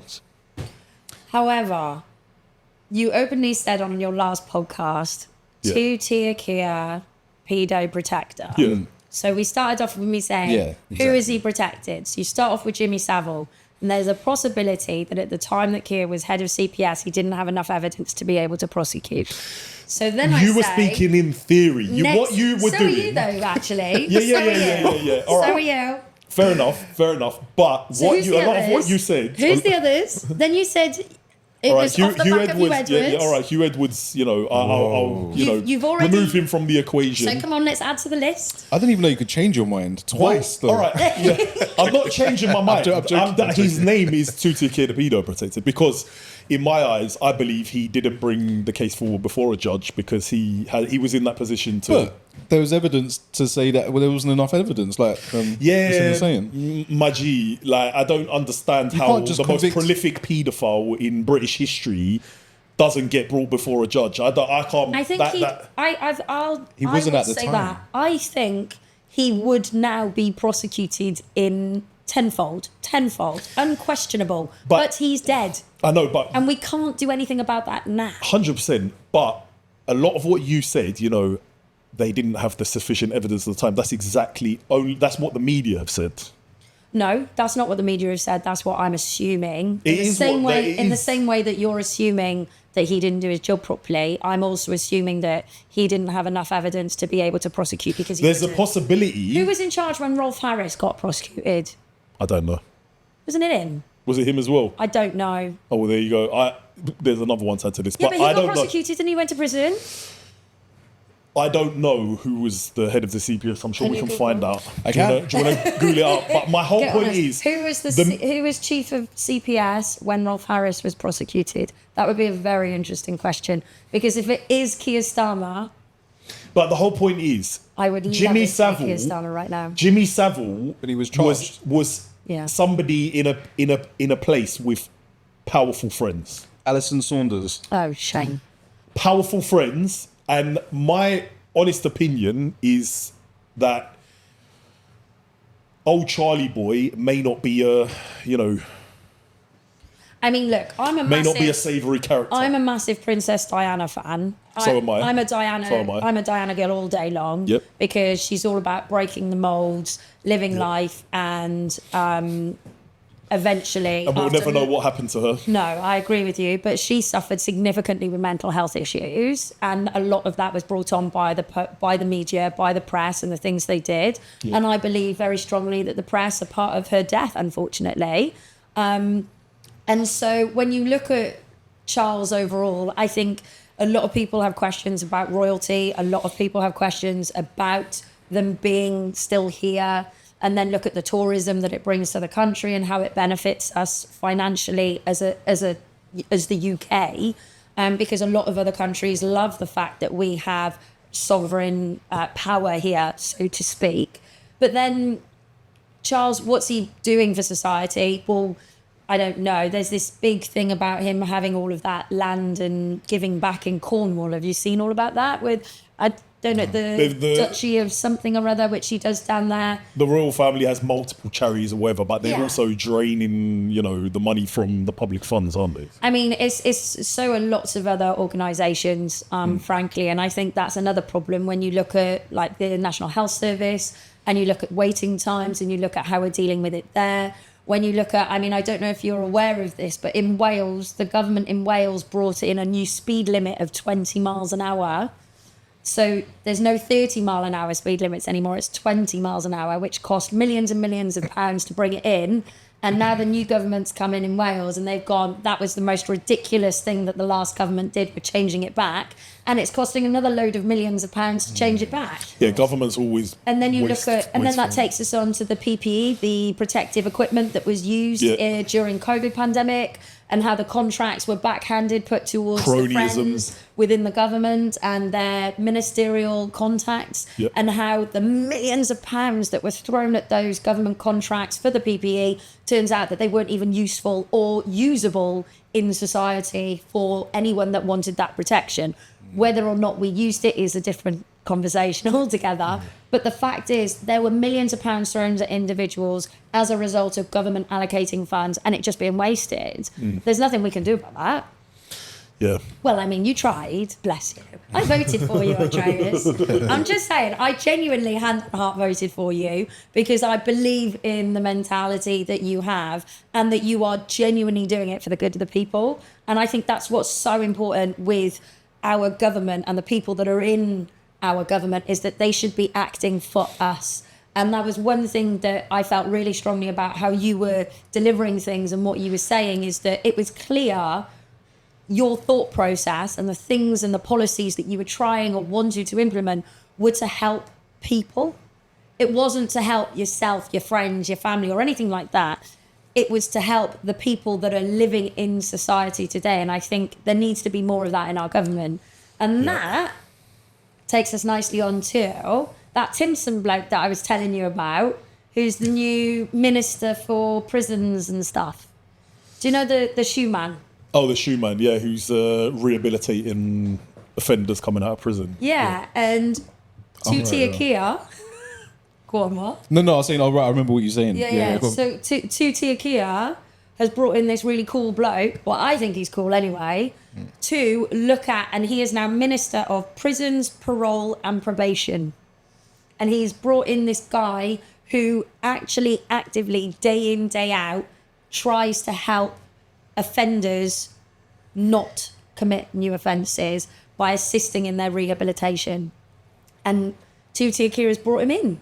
But you said he's brought in quite a few other random people. I feel he is doing this is some woke bullshit.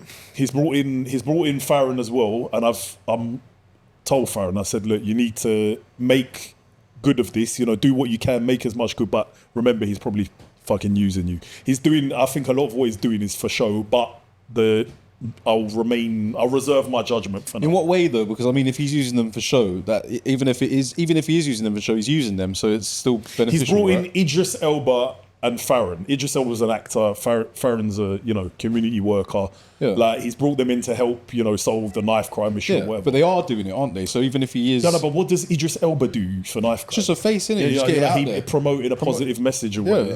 I mean, make people look more. To me, that's Idris Elba's knowledge in that subject is little. Well, maybe he's doing more. Maybe he's doing more than we don't even know. We just little to none, man. He posted that. I mean, Idris Elba's done like one or two posts in the last, God knows how long on the issue. So if you really want to target the issue, you bring in people like someone who I consulted with, Norman Brennan. You bring in people who actually deal with these issues on a day-to-day basis. Oh, you're trying to say, you're basically saying that these lot are like the celebrities of Farron's a great guy to bring in, but don't get it twisted. I think there's an ulterior motive with it. But then what you've also got to look at is there needs to be a face for everything, Andreas. Yeah. And if Idris Elba is the face to be able to make the changes, then your friend and people behind the scenes can present that and say, right, Idris, you go and advocate that now. It's the same almost like a solicitor giving a case to a barrister. We prepare the case, we give it to the barrister, and the barrister has to present the case that we give them. Same as, I suppose, in that situation, if you've got people behind the scenes preparing the brief, preparing the documentation, and then going, Idris, this is what you're presenting, and he stands up and he presents it, people are going to listen to Idris more than they're going to listen to me or you, because it's Idris Elba. So if that is, even if he's being used, if there's the tiniest bit of good, isn't that all right? Well, what do you think what do you think it's for though? What do you reckon that he's using them for? In what way? What do you reckon he's going to get? You know what? I'm just gonna. I'll reserve my judgment, but my honest opinion is he's gonna do fuck all zilch. So he's just doing this to show that he's the guy. He's a good they're guy. actors. That's what politicians are. They're actors, isn't it? So he's getting some positive feedback from us, basically. Is that's what he's trying to do? Look, he's really trying to do something. Look, he's brought Idris in. He's brought Timothy Timpson in. He's brought look, he's making positive changes, guys. But that Timpson bloke is now officially the minister. So he's actually been brought into government as a minister. Whereas Idris Elba's been brought in to consult, hasn't he? And they've made a big deal of that. But it's not. This is what I'm saying. What does Idris Elba know? He's an actor. Yeah. Well, he's with Farron, though. He's never done nothing with Farron. He's paid a visit, I think, once. He went on the same day as Idris Elba. Yeah, on the same day. But I'm saying, what has Idris done for knife crime? Zilch. Maybe he wants to. What has Farron done? He's dedicated his life to it. Yeah. And got His own arrested. time is literally everything. Yeah, Oh yeah, and got arrested. But he's and won. what Farron does is not. You can't compare what Farron does to Idris Elba because there is no comparison. Maybe Idris Elba just wants to be part of it. Like he just Yeah, but that's what I'm saying. Why has Keir Starmer brought Idris Elba to the round table meeting? Why? What is Idris Elba doing? Because he sells stories. Yeah. Yeah, this is what I'm saying. This is some woke bullshit just to make it. We're talking about it. But that's the thing, isn't it? But isn't that a good thing? Yeah, though? it If is, we're it is. talking about it, then it means something. Because what media or what newspaper is going to talk about Farron? No one is. I mean, they do. What He's in the paper a lot. No, but as in, like, it's not going to sell stories. do you know what? That's Idris a good Elba's point. going to sell stories. Yeah. And do you know what? But how does talking that- about how this? does selling Listen. stories- We're talking about this right now, yeah. And I bet that the people are going to have the same mindset as me. But I'm going to leave here and I'm going to go and I'm going to read about. I might as well do that. Looks like eating. I'm going to go and read about what Idris Elba had to do with it. I'm going to go and read about it right now. So you know there is some benefit to that. So my honest opinion is he is a pedo protector. He was. You've just checked. He was the head of the CPS from 2008 to 2000 for 5 years, 2013. So I'm or reading 12. this article here in The Guardian, which I'd like to think I would trust more than, say, the Daily Mail. Ooh, I don't know about the Guardian, but yeah. This says that he was unaware that a prosecutor had closed the case against him in 2009. Relooked it, went back to it, and decided yes, they made the correct decision and didn't prosecute. He later reviewed the case in 2012 and almost rubber stamped the original decision not to prosecute. Read it all. He's- Almost. Yeah, I've read all Before this. deciding to commission Chief Legal Advisor Alison Levitt to conduct a formal inquiry about him. Okay, so he pushed to do more checking. A formal inquiry. Yeah, which is actually a better thing than doing nothing. Yeah, exactly. I mean, and and what if did she the say? decision, oh, I don't know. That now you're getting it. I'm going to put Yeah, okay. I mean, it's just a newspaper. Yeah. But that appears to be the general. So Yeah. To me, yeah. Tuti Akir, the pedo protector, is head of the CPS. Jimmy Savile is best friends with old Charlie Boy, next in line to become the king of England. That he says to him, I don't want this shit going, public or whatever. This needs to shut down immediately. You'll be prime minister one day. Bam. Oh, here we are. That's what I believe. That is a massive That's what I believe. Because here we have... speculation. I am really I glad will you said speculate. that. Yeah. But you know what? Here we have the media protecting Keir Starmer, don't we? Do we? Well, they're kind of, saying, they're trying to lay out the version of events that make him look like he did his job, and there just wasn't enough evidence. So I think he's doing more than the last 3 prime ministers. So what we got? Rishi Sunak, what's her face, and what's his face? What's her name? What's the one that was there for 88 days? if we're going to go down that No, road... the one that was there for 88 days. Oh, she had... Oh, no, was it? it's not Yeah. 60 um, days or Days or oh, something. God. I What's her forgot her face? name, man. I forgot her name. No, she... Liz Truss. Liz Truss, that's Liz it. Yeah, Truss, it screws yeah. up the criminal justice Listen, system if we're as well. gonna go down that road comparing to previous prime ministers, I'm gonna say he's without a doubt the worst politician I've ever seen become the prime minister. Boris. He doesn't. No. Boris knew how to play the game. I give you that. He definitely was a good prime minister, a good politician. Yeah. Benefiting all of his own friends. Yeah. All of that, but he knew how to Breaking all play of the the game. COVID rules. He at the knew how relevant to time. play the That game. was playing the game, wasn't Yeah. it? He knew how to play the game. No, to gain the public's favour and this and that.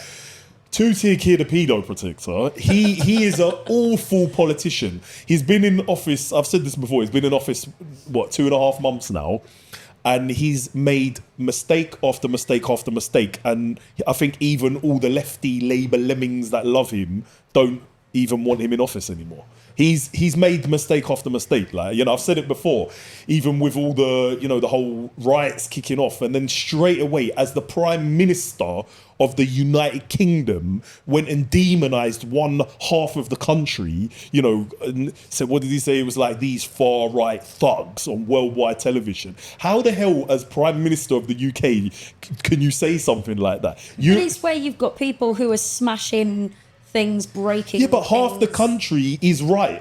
half is left, half is right. Like, but he said far right thugs. it don't matter far right. Like that was his time to shine. That was his time. Me as the leader of this country, I would have said, something along the lines of, and I've said it before, even bloody little man Khan understands this theory, because I remember when I was, standing on stage there with him and, he was giving his victory speech to everyone.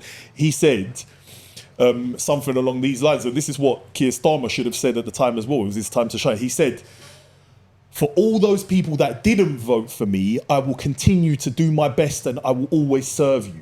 That's what little man Khan said. And as much as I think the guy, he's chatting shit and whatever, he knows how to play the game. He's being a politician. Like, two-tier kid was just like, nope, these far-right thugs, you're fucked. You're not with us. Like, and half the country is right. What do you mean, like, these far-right thugs? He just demonised anyone who, leans towards right-wing politics. Right then, would just be sitting there thinking, what? But he's not the first prime minister to say things like that. No, but he said it under such circumstances. Like, I just thought that was the biggest. Like, I'm not a politician, and I would say I'm a pretty shit politician, because I always just say my mind, do my shit, and whatever. But it's like, wow, like, how could you be so stupid to say that? Like, that is like such a stupid thing. And then now we've got like he's removing the winter fuel payments for the elderly, and at the same time, I know, my mum. I've already had a message off my mum about that. Yeah, like how are you taking care and then providing £3 billion? He's announced £3 billion a year in aid to Ukraine. How are you taking care of all these foreign wars and countries when you can't even look after our elderly here who have worked their whole life, paid taxes their whole life, and the winter's coming, and you're telling them we're going to have a difficult winter ahead? We talked about that though, because it might be very important to keep stop them from moving into Ukraine. Stop Russia. How does that benefit? Because he's the prime minister into Europe, and then before we know it, we're Russia. No, but it's the other way around. It's NATO moving into Russia, and he's just like it's a joke to me. Like there's this battleground right now for the Ukraine, and there's lots of reasons why everyone wants it. Probably the biggest one is because they've got the largest agricultural land, probably, I don't know if it's the world, but in Europe, they have the largest agricultural land. Right now, there's a massive war all around the world for agricultural land. You've got the Gates Foundation buying up the whole of America's farmland. Like, why? Why is this happening? I just think everyone needs to be friends. I'm with you. That's true. Yeah, but let's look after our elderly before, I don't agree with war, full stop. I don't think it is ever necessary for there to be a requirement for people to hurt others and be sent away to kill people that they don't even know. I don't agree with that mentality at all. And I appreciate there's one thing about protecting, but there's another thing when you are literally sending people to their deaths in that sort of situation. I don't understand why people can't sit around a table and make a decision amicably. And if they can't make it amicably, negotiate. I don't see why that is such a big deal. Yeah. We talk about Russia, we talk about Ukraine. That was a political discussion that went wrong.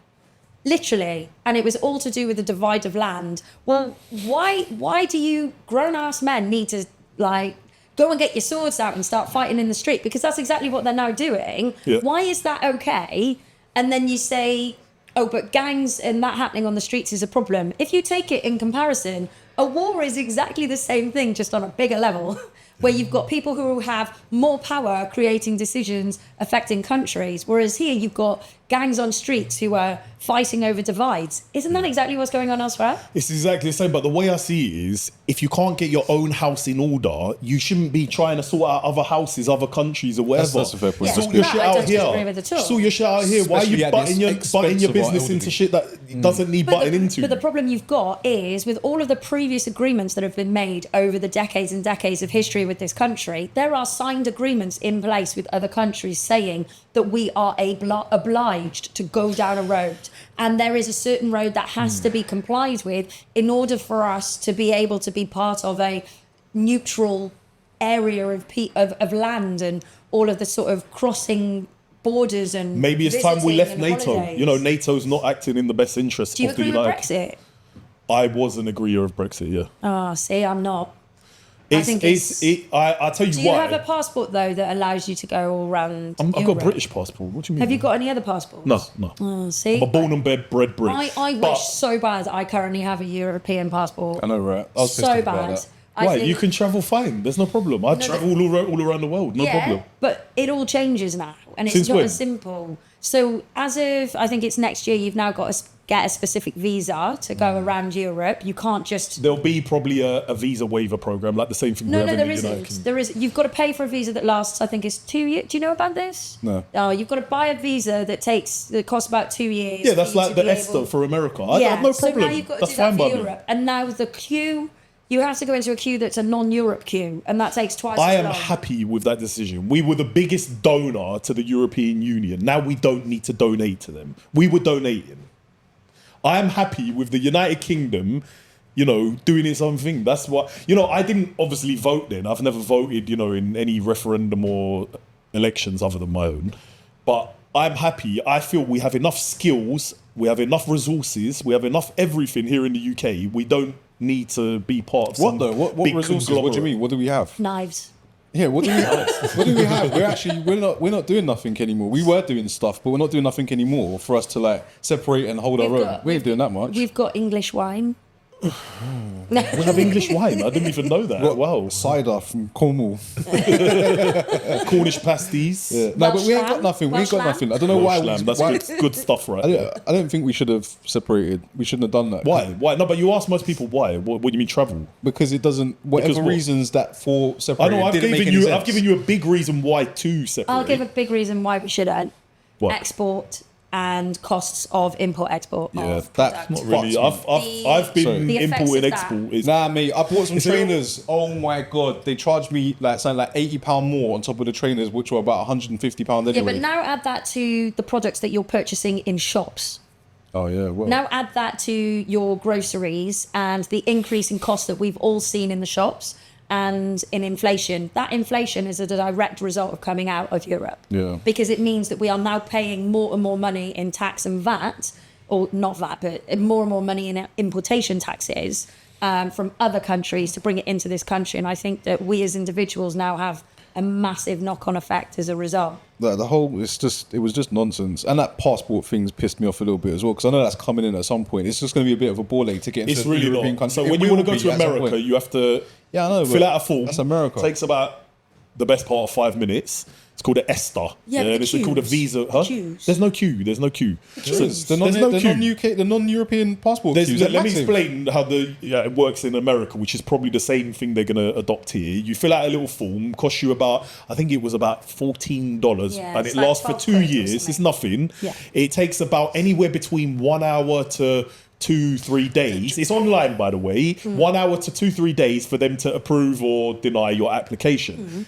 You get it approved, and then that visa waiver There lasts was you for 2 years. And it's nothing simple. When you arrive wrong. in America, there's still just 2 queues. American citizens, non-American Okay, citizens. yeah, As that's simple as that. But there was nothing wrong with us just being in Europe. You've just given us all I this promise you, nonsense. the travel thing is Like, for what? All this extra nonsense Does for he what? just call it nonsense? Like- Do you guys need to step outside? We'll step inside. But, we don't need to. We didn't need to do all that extra stuff. We just didn't need to. There was nothing wrong with us being in Europe. There was nothing. Like, they push immigration and blah blah blah, but most immigrants don't even come from. Yeah, immigrants come from Europe, but they're not just from Europe. From all around the world. It didn't even matter. Like, The truth of the matter is, I really didn't care that much. But if you had to make me pick a side, I'd say, yeah, let's leave but I don't see why though. the European. It just doesn't.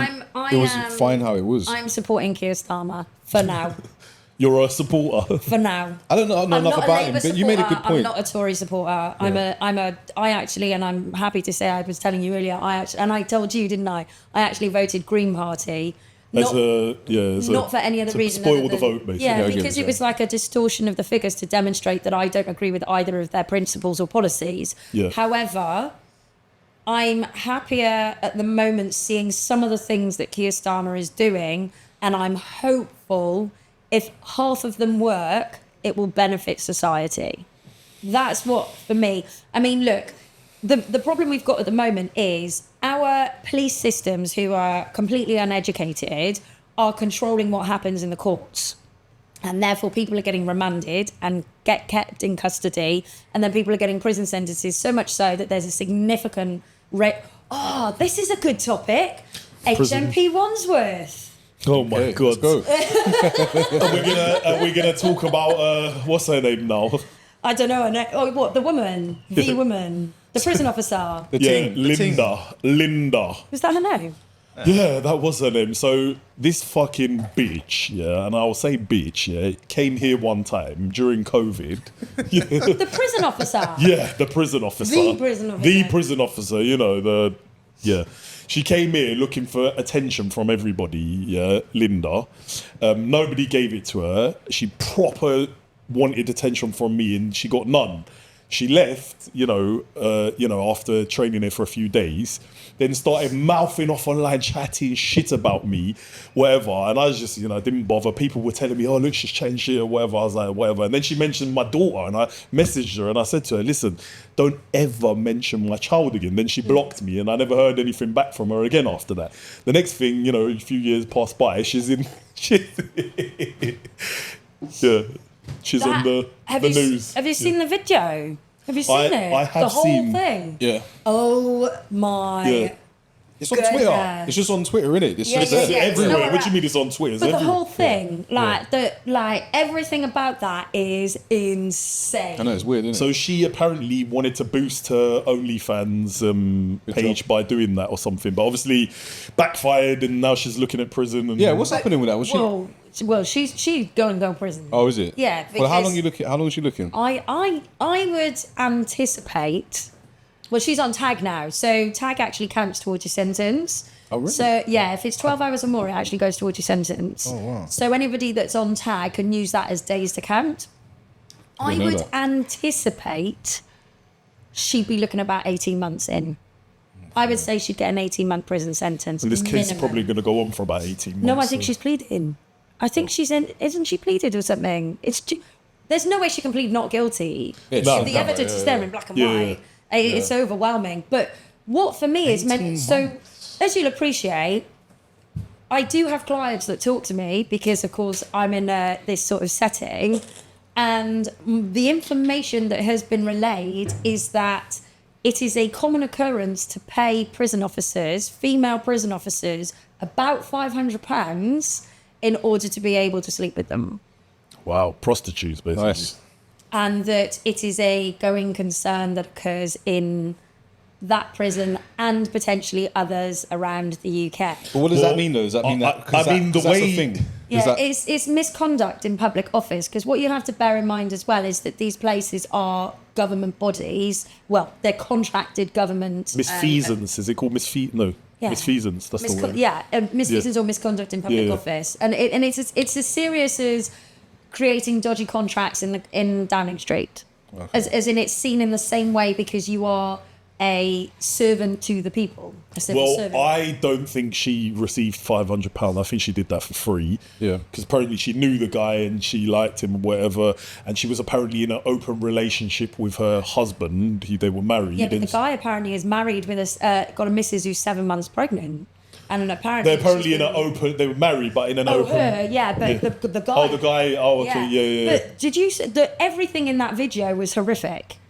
Yeah. The fact that there was several people in that cell watching and observing. The one guy was smoking what looked like weed in his cell. Looked like a party in there. Yeah.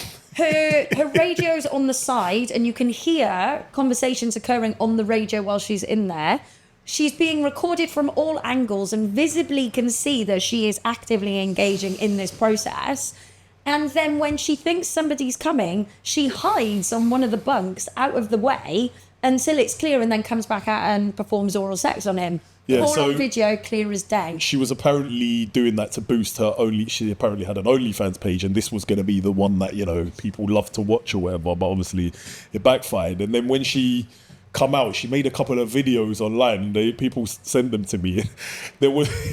She was like more worried about people making fake profiles of her than actually what happened, didn't it? Like She's like, can you stop tagging Wandsworth? Yeah, and she was like, that. she said something like, it's so distasteful, these people making fake what do you mean distaste? This woman has no right on planet Earth to use the word distasteful after she deep-throated a fucking geezer in a cell, like, Jesus. It was, and it's just, but this is the problem, isn't it? So this guy, Timpson, who's coming in, who's the Minister of Prisons, Probation, everything, I genuinely feel like he's the type of guy that if anything, he can sort this out. And I was having a conversation with a client earlier on today, actually, which is remarkable because it's Sunday. So I was having a conversation with a client earlier today, and we were talking about the differences between being in prison and out of prison, and the links that you gain in prison, and what happens when you're in there and what happens when you come out. And I had a client, unfortunately, she's passed away now, and bless her, I went to her funeral and everything. She was a huge part of me growing up. She was in and out of prison like a yo-yo, and the reason being is they put her on what's known as a criminal behaviour order because she was an alcoholic. And so one of the conditions was she wasn't allowed to be drunk in a public place. And this was not when I was working with her, but how could you put a condition like that on somebody who's got a disease? So she was an alcoholic, homeless, didn't have anywhere to live, no support system, no mechanisms in society. And then they're making this criminal offence. It's like an open-air prison for her. Yeah. So she was literally getting 28 days, 6 weeks, 2 months. Every time she was in, she'd come out for a couple of days, go straight back in again. And it was like, what is that doing for society? How is that benefiting anybody? What do you do to be able to prevent those people from committing offences? Yeah. Clearly, this is a person who has a massive issue with alcohol. So locking her up in prison every 4 to 6 weeks is only giving her, she was literally finding hand gel to consume because that had an element of alcohol in it. Wow. That's how bad. Wow. And yet the justice systems that we have and had said, okay, let's just lock her up again. Yeah. And it's, so what do you do? And that takes us then to mental health, where during COVID pandemic, they stopped all mental health services. Did you know that? I didn't. Well, you see this firsthand, how basically the whole justice system, there's a massive amount of people that aren't getting the right help here, innit? It's like you're talking about the kids we spoke about, talking about people like that, the alcohol abuser. It's just like, you're right, a lot of them just need help rather than throwing in prison. And again, it's wasting taxpayers' money, wasting prison cells for people that do need to be in there. Yeah. It's like, rather than invest in the prison element, why don't you invest in rehabilitation? Yeah. Because, and what I've seen as a direct result of the pandemic and the COVID regulations and the lockdowns, an actual direct result is the amount of people coming through the criminal justice system now have all had massive issues with their engagement in society with rehabilitation and mental health services. They literally shut everything down. I think this was a big thing that you were running with previously, was the gyms obviously being here to assist with mental health and being able to help with that, because there were no services. Yeah. They stopped everything. If you were having a breakdown, you still weren't allowed to go to hospital because you were in breach of COVID regulations, technically, or there was no service that they could offer you other than send you home, or phone Samaritans, or phone one of the mental health crisis lines. But those people were volunteers. The Samaritans are full of volunteers, and yet the government were placing that mental health responsibility on volunteers because every service shut down, which from my perspective, I think is awful.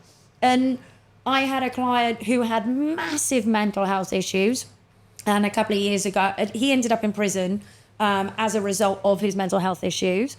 Social services shut down on him, mental health shut down on him, COVID shut everything down on him, and then he committed suicide in custody. And it's, what do you do? If you don't tackle the issues that are there, then you're going to have an increase in problems. And then that takes us to processed food. Then it takes us to healthy eating and it's all of those downward things. spiral, isn't it? It's great. And it's like, why don't you just deal with the basic elements and we get to the right results? But until you tackle those situations, you're never going to get the results, and things are only going to get worse. I mean, people in low income families, they believe that they can only afford the processed items in Iceland that will cost you £1 for a meal, whereas anything of healthy nutritional value is going to cost you more, so it's cheaper to go for the processed food. You're not getting any nutrients, you're not getting the right supplements to be able to support your body. Mental health suffers, neurological disorders occur and increase in society. Then the social services or National Health Service that's designed to provide a free service isn't accommodating for those issues, isn't giving you nutritional advice, isn't supporting any sort of health issue with nutrition. Yeah. And then we end up back in a society where those with those issues are ending up committing offences. Yeah.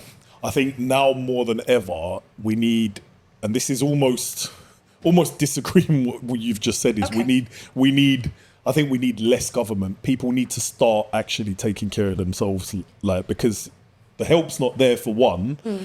And, you know, you mentioned something about processed foods, like, it's just, people don't have knowledge on nutrition. You could say, oh, you got some processed shitty stuff I don't even call food, you know, cost £10. But I could tell you 3 ingredients you could buy for £10 that would feed you 3, 4, or even 5 meals. You could just buy some chicken legs, a couple of avocados, couple of, you know, bits of broccoli. There Maybe you go. some potatoes. Some potatoes. Cost you less. It cost you £10 for those things there, and you could probably make 3 meals out of that.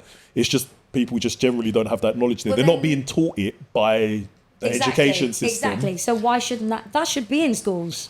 It's not.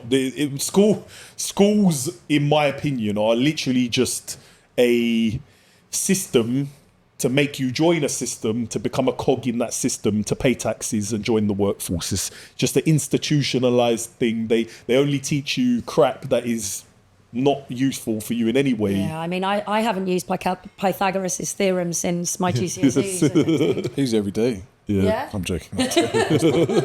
He's your mucker, right? Yeah, oh, that's mad.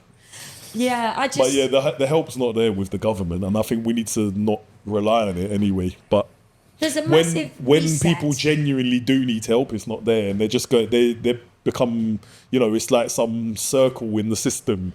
Like you said, with the alcohol abuser, she's just going in the system and then coming out and in and out, Yeah. and she's just going to get lost in that system. But then- Whereas a basic little bit of help, just to give her that knowledge and that sort of like tools to get out of that horrible circle. But isn't that just down to people starting organisations that help these people in the first place? No, I because mean, it's like someone's got to do it. Someone's got to start it to do it, innit? It's not just something that just comes out of the government. No, but Like, yeah, I someone mean, has to one do of it. the government's responsibilities is rehabilitation, and that's what Lucinda's talking about now. But they have to They're just, start- the rehabilitation, someone has to there start is no it. rehabilitation right now. You're just released, and they're Idris like, Elba. there you go. Oh, see? Huh? Just Alba's doing it. I'm joking. back in your face. Yeah, no. But that for me though, that's actually quite important. Is that sort of education is key, because it can make such a difference. But then wasn't there something where Boris Johnson ended up in a hospital at some point, and he went and said, "Oh, the this during COVID? the NHS was remember amazing," him. and I just looked at that and thought, "How dare you? You've got all that money." And you're still going to the NHS to get it for free. Why didn't you go private? And that's how I look at it. If you've got the money, why aren't you paying for it? Why are you Yeah. taking it from the people that need it? No, that's true. Why that's are the waiting lists just as long for you to go and have an operation in the NHS? If you've got private health insurance, go and use it. And I'm a big believer in that. And I think anybody that's in a situation where they can benefit financially and help society because they are in a positive financial position, I believe that you should use your own money. So do you believe these problems, you know, like with the whole rehabilitation and whatever, do you believe the government can and want to solve it, or do you believe they just don't give a shit? I think for the first time in a long time, I had the feeling you was going to say this. I think We that, have a Keir fan over here. well, I'm holding out on my judgment. Reserving judgment, okay. 100%, because this is the first time I've seen a Prime Minister in a long time make some steps that I can see could actually make a difference. And I think that for me is why I'm holding out on a judgment Has he call. made the steps, or is he appearing to make... Well, you he's know- put that minister in for prisons, probation and parole, which I think is a big deal for an area that I work in consistently. Yeah. And for me, seeing that was like, oh, I'm quite excited. Yeah. And that's what I got from that. And so I'm holding out. And also, as much as I know you're thinking, well, he's brought in Idris Elba, this is an absolute joke. It's an actor. Yeah, but What the that actors sell stories, makes How money. does that help? Because it promotes Awareness. It All of promotes that. the awareness of Awareness the of what? issue. That he's trying to deal with the issue. Yeah, and Appearing to deal with Well, that the there issue. is an Yeah. issue, and so we need to do more to fix it, kind What? of thing. Get Like, actors in. Maybe more people become aware of the of what's going on, and they'll start their own organisations. Maybe anything. Oh, It could be right. Let's donations. get more It could be, actors it could be a in. lot of things. Let's a lot tell of the different actors things. to bring more Bruv, actors in. It's just marketing, isn't it? It's just marketing. It's how you make sales. Marketing don't solve problems. But No, a it does 15-year-old though. It's kid making sales. will know Idris Elba over knowing you, Yeah, and how does that help? because it means that they're more likely to listen. Yeah. I mean, The younger generation are glued to tellies and screens. So now and Keir Starmer's brought him computers. to a roundtable meeting. They're more likely to listen to Idris Elba. Yeah, But No, they were already no. listening to Idris Elba because they're a fan of him. yeah. So now they're going to do it because Keir Starmer's friends with him at a round table. No, because Idris Elba is now saying the point that Keir Starmer needs him to say, which is put your knives down. Yeah. And if Idris Elba's saying with it, Farron as well, mixed together. So it's all that mix. It's the mixing. It's the mixing part. I mean, just think it's Farron is a different. No, Farron is a man of action, and Yeah, but he's linked with Idris Elba. So now when you think about when Idris Elba talks about it, then So you link then a man of action Farron- with a man who's an actor. Yeah, it's like the barrister lawyer thing you were saying or whatever. When he put them together, and so they're gonna- I'll tell you what, he's just speaking the message. He's just letting everyone my know. opinion, and I'll reserve my judgment like cinders, is that these issues can be solved if they wanted to solve it. Yes. But they don't want to solve it because they need these circles to keep going. They need to Yes. keep us in this never-ending cycle of shit. I don't know about that. I think if we can get a result on one Problem solution, you know? I think if we can get a result on Oh, one like that. problem Okay. alone, that is already a step ahead of the last three prime ministers. If he can resolve one issue, that's one more than the last three as a prime minister. And so- Which issue do you think I don't he's care. most likely? Any of them. No, but which issue do you think he's most likely to solve? Well, he's brought in this woman, isn't he, who's sort of state educated, worked hard her whole life, grafted. She's a little bit quirky. Who's There that? was- Angela Rayner, the Yeah, deputy. there was a video of her clubbing in Ibiza the other day. Yeah, that's Angela Rayner. And it's like, she's a bit normal. And Buddies with a little man over there, can't. But then I look at somebody like her Yeah. and I think, well, hang on a minute. She's bringing a bit of normality to government, which is what I try to do with the legal profession. I try to bring a little bit of normality. Yeah. So if she's doing that for government and she's trying to make things more normal, then isn't that a step in the right direction? And she can put her spin on things. And as much as she may not be listened to, at least she's now sat at that table to give an opinion, which at some point could just flip it a little bit. We're sat here today. I flipped your view on Huw Edwards. If she could That's do facts. that on one, yeah, but she might be able to do that on something that's being discussed on one of those roundtables. And if she can do that, result. We'll never know if she has or hasn't because those are conversations that are behind closed doors. But the fact that we've got Keir Starmer willing to meet your friend Farron, who is all about knife crime campaigning, and we've got somebody somewhere has said to Keir Starmer, bring in this guy for prisons because he is going to bring a normal approach to rehabilitation and ex-offenders. These are all positive steps. And I think before I cast judgment, I want to see what happens next because I think there is more faith here that we can put in him than we can the last couple. Does all of your hatred just come from the fact that he protected Jimmy Savile? I'd Or say is- the main so- portion of it, 100% the main Okay, portion. so let's say he did. We find out more information. He's a very wishy-washy. Okay, is it just that husk of a man? what he's done, what he's doing? You don't believe in what he's doing, or is it because Jimmy Savile thing, then all the stuff on top of it? Like you're never gonna let it go because of the Jimmy Savile There's thing. many things, man, about this geezer. He's just a I don't see enough about him. weasel. I don't even know that much about him. Do you know that? I If I'm don't being know quite honest, much like- about him, but what I do know about him is he's just a weasel of a man. You know, like I've seen so many videos of him, what he said. So this isn't just media or whatever. So like he was a 100%, you know, he was crusading the whole COVID shit, massive supporter of the vaccines. What do you call it? COVID. It's so come on. We all know my views on this. We won't go too deep into it today unless you guys want to. But I call it convid Because because it was a con. The whole thing was a con. okay. There Got him. There was no virus, it was a con. Okay. That's my honest opinion. I do believe there was a virus. What, the flu? I mean, COVID is a product of the same genetic makeup as the flu, yeah, and the same as norovirus, and there's another one as well, which all comes from the same. So there was strain. this COVID is a strain of the flu. Yeah. That's fact. Yeah. That's statistics, science, fact. But Well, it is a strain of the flu. there was this American. Not in the beginning, it wasn't, apparently. Well, it hasn't actually even been proven to exist yet, because there was this. Well, I mean, he's still got. It's an open offer to the world.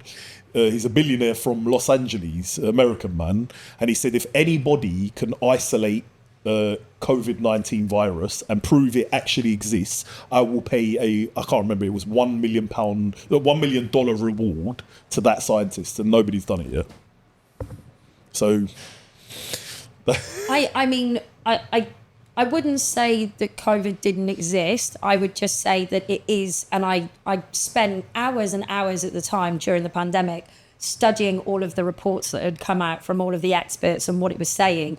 And when you look at the breakdown of the actual virus itself, it is broken down as almost an identical strain of the flu virus, just with a couple of different variants. Yeah. And there are these, what's the one that's linked to animals? What's it called? There's the Bird flu. Yeah. The pig flu, the bird flu, the monkey. They're all strains of the normal flu.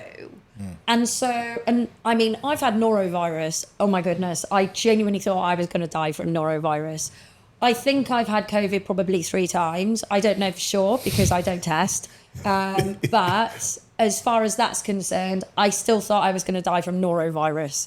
Is that the one where you shit yourself? It's the one where you end up... Shit and vomit at the same time or something? Really, you're so vulgar. Yeah, man, what do you want us to say? You want to say that? Sorry. Yes, it's the one where I shat myself. Yeah, come on, man. Pooped yourself. I couldn't even hold down a drop of water. It was horrific. I thought I've had that before, you know. It's really bad.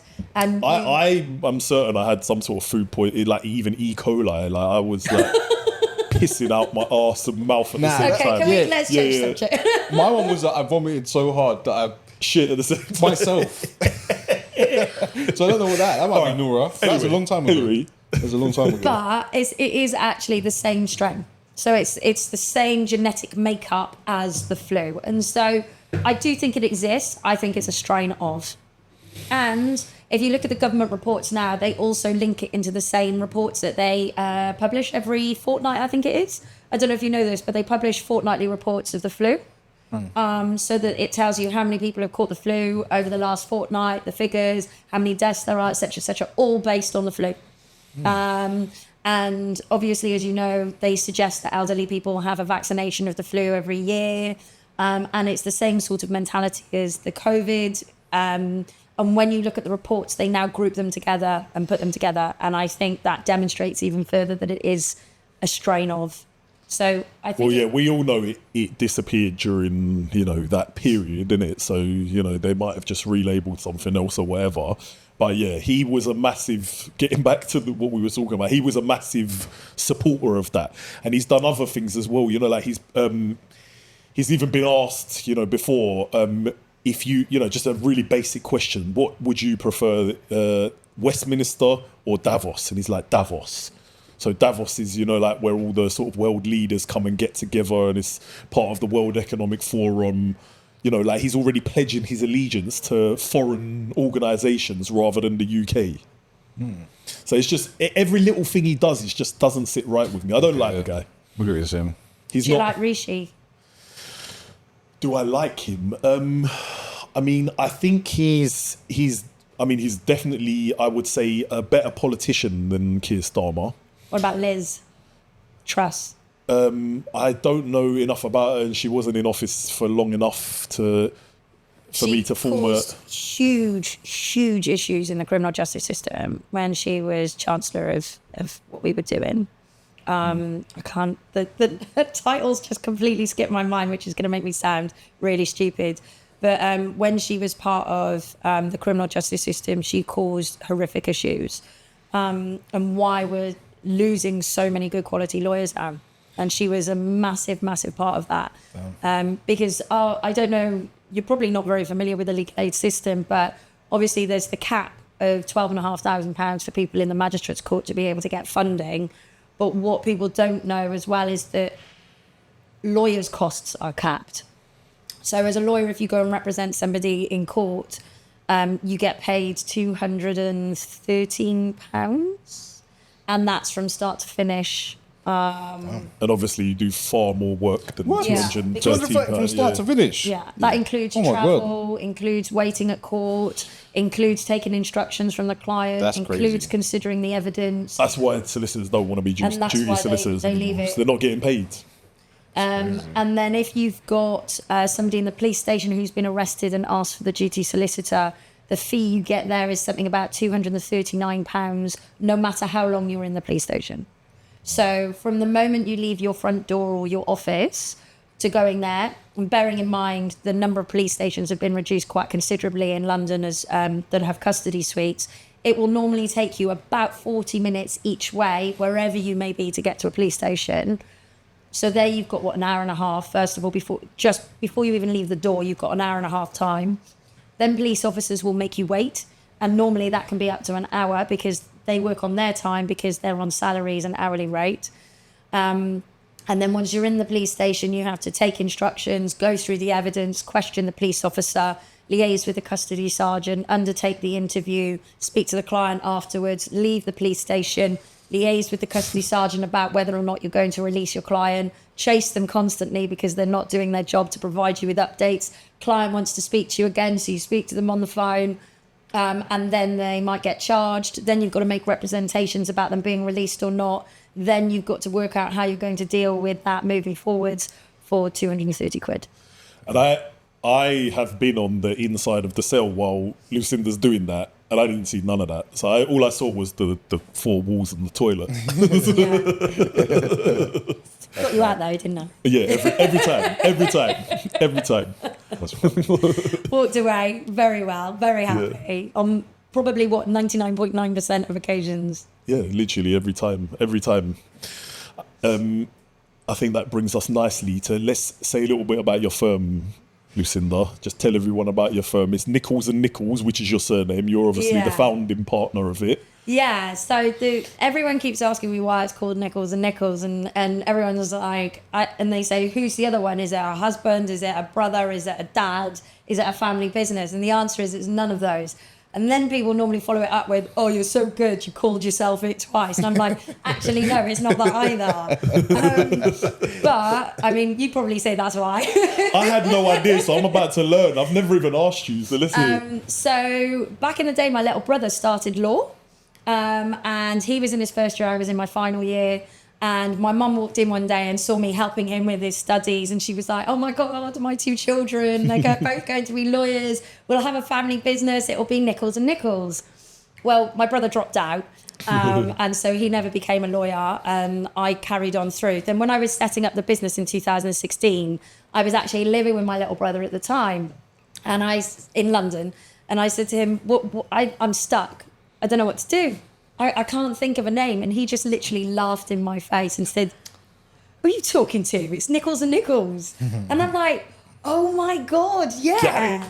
And he's never been part of the firm because he's not a lawyer. But he was the one that said, you know what, this is what you need to call it. And I did. That's wicked. And that's the true story as to why it's called Nicholls and Nicholls. And then I started, against all the odds, I had so much hostility towards me about setting up the business because I'm not from London, and because Welsh girl. Well, I didn't train here, I didn't work here, I wasn't part of the London life because I'd only been here 3 years, and all of these sort of high street firms were like, who do you think you are? How dare you come over here to London and open a firm?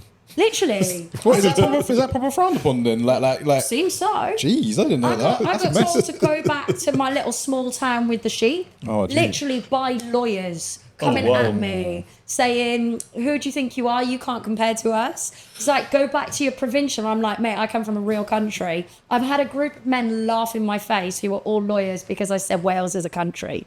And then I immediately got on the phone to my big bro and I was like, Rodri, why aren't you here? Come and beat them up. He's like, don't worry, I've got your back. Well, who's laughing now, bitches? How'd you like those apples? But it was huge hostility, lots of drama. And you've got people saying everything like, how can you be successful? And how can you get to the stages that you're at? And how am I now covering 6 people's salaries? And I'll be honest with you, it's hard. I graft, I work constantly. Like I said, I was on the phone to a client today. You know, you could literally phone me at any point, and if you say the word urgent, I'm gonna speak to you. That is and it doesn't 100%. matter what time of day. My phone is on loud. It never gets put on silent, whether I'm abroad or not. I haven't had a holiday without my mobile or laptop since before I set up the business. So I work hard to do the things I do, but only because I genuinely feel like my clients need help. And I think that no matter who you are or what stage you are in your proceedings or an investigation being made against you, I just think it's so important that people know that there's someone you can go to. And I don't know, I just think it's hard to be a lawyer that actually gives a damn in society today, because people think you're either out for a quick buck, you want to mug people off, you're just there for the money, or you're just going through the motions because you need to do 10 cases in a day. And I think you've probably seen how I deal with things over the last few years. That's not me at all. Not at all. I know most people, you know, they think solicitors are like leeches and whatever, but you're definitely not that. You're not that. and it's just, I want to be normal, you know? And I want people to see it's okay to be a lawyer and go and box or go to do Muay Thai, or, yeah, I go to Thailand every year. I do. I take my laptop and I'm working 3 to 4 hours a day, every day, whilst I'm in Thailand and training. Because you're also working with Batman at night, aren't you? She's out there on occasion. But it was like when I was in the police station the other day, because I thought, oh well, I've got to do a couple of like just cheeky little police station jobs, just the £230 ones. So I went and did 2 on one day because we were covering this particular slot down in Woolworth Road, Elephant and Castle, and I walked in and I've got this lad, bless him, who's being done for vehicle interference and possession of weed. And I'm like, what's the crack? And he went, the car was open, it was unlocked. I just went in to see what was in the glove box. So I'm like, okay. And I said to him, well, you screwed me. Just own it. And like, embrace it, own it. So he was like, God, you're honest. And I went, well, someone needs to tell you what to do. So what's your position? He said, this, and this. I said, fine, you're going to get charged. You're going to go to court. Admit it. And when we go to court, we'll be able to tell the court that you were open and honest about what you've done wrong. Because at the end of the day, the evidence is so overwhelming, you have to admit it. Whereas lots of lawyers go no comment, go no comment. And then because he's from an ethnic minority, they would have easily said, right, charge and remand. So, but instead they didn't. They went, you cooperated, you were open, you were honest, you admitted the offence, charge and bail. And then he was in court 3 weeks later and he was there and he pleaded guilty. Done. There's nothing wrong with doing the right thing. Then I met another guy, funny enough, talking of alcohol. He is on a criminal behaviour order for, he's not allowed to be in public with an open vestibule which has alcohol in it. In 5 particular areas of London, something like that. And I saw him and then they were going to prosecute him for all these different things. And I said, how has he got this order on him that says he can't do this when he's an alcoholic? They went, oh, well, it's been in place for so many years. I said, fine, this is what I'm going to do. I said to him, accept your situation, because at the end of it, they can only do you for this type of offence. So they charged him for that, ended up releasing him. We've just filed an application in the court to change the order that the police put on him 3 years ago. Remove that order so he's allowed to drink in pubs or whatever. Because it's not even that. He's an alcoholic. Yeah. So how can you criminalise someone? He can go to prison for up to 5 years for having an open can of lager in his hand. Yeah, that's mad. That is mad. And just duty solicitor just lets it go, isn't it? Because, oh, well, it's there, it's done, go through the mill. But like me being me, you know, it's like, I can't have it. I can't have this lad sat there going to prison for having an open can of lager when he has an illness, he has a disease, he has an addiction. Deal with the addiction. Don't criminalise the addiction. He can't help it. Yeah, I get that. 100%. So that's why I do what I do. I would trust you with my life with a case something like this. If I had like some case where, you know, I'm going to be sentenced to death or something, I would trust you with my life, and that's the truth. And if I thought you were going to get the death penalty, I'd tell you. But isn't it good Some to know bad where you news. stand? Yeah. You always tell it how it is, straight up. And I think that's important as well, is because you get a Yeah. lot of lawyers that if you've got clients that want something to go a particular way, isn't it better to have honesty and be told, listen, we'll try for that. Chances are slim to none. Yeah. Or we can give this a go, but I'm not sure it's going to work.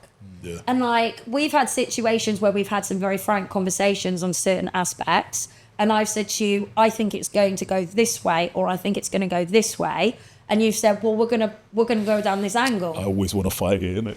And I've said, well, at least you know where you stand, mate. Yeah. And that's I think for me the most important thing. So I try and instill that. I train my team to have that same mentality. I train them to look at the individual's point of view, but also remember they are the lawyer.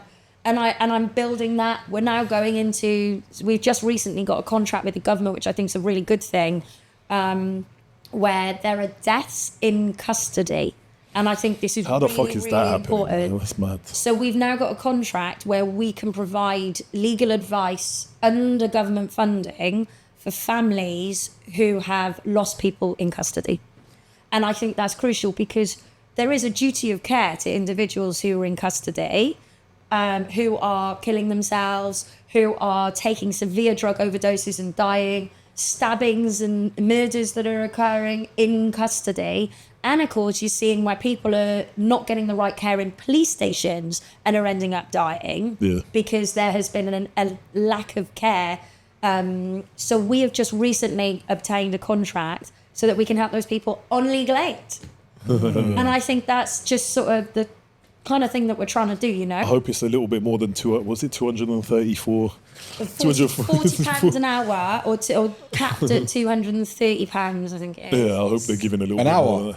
No, the full whack, in it, you're saying, yeah. So like in the police station, you can do up to, I think it's like 11 hours of work and you still only get 230 quid, and it works out less than minimum wage. Damn, it's messed up. But that's set by the government under public funding. Oh. So yeah, so we're trying to help people, but we obviously need to do a lot more. Well, it has to balance. We've still got to do the private work. We've still got to do the stuff where we're getting private clients, businesses and organisations that will support us doing the lower level work. And I think that's why we're a little bit different as a firm, because we balance it out.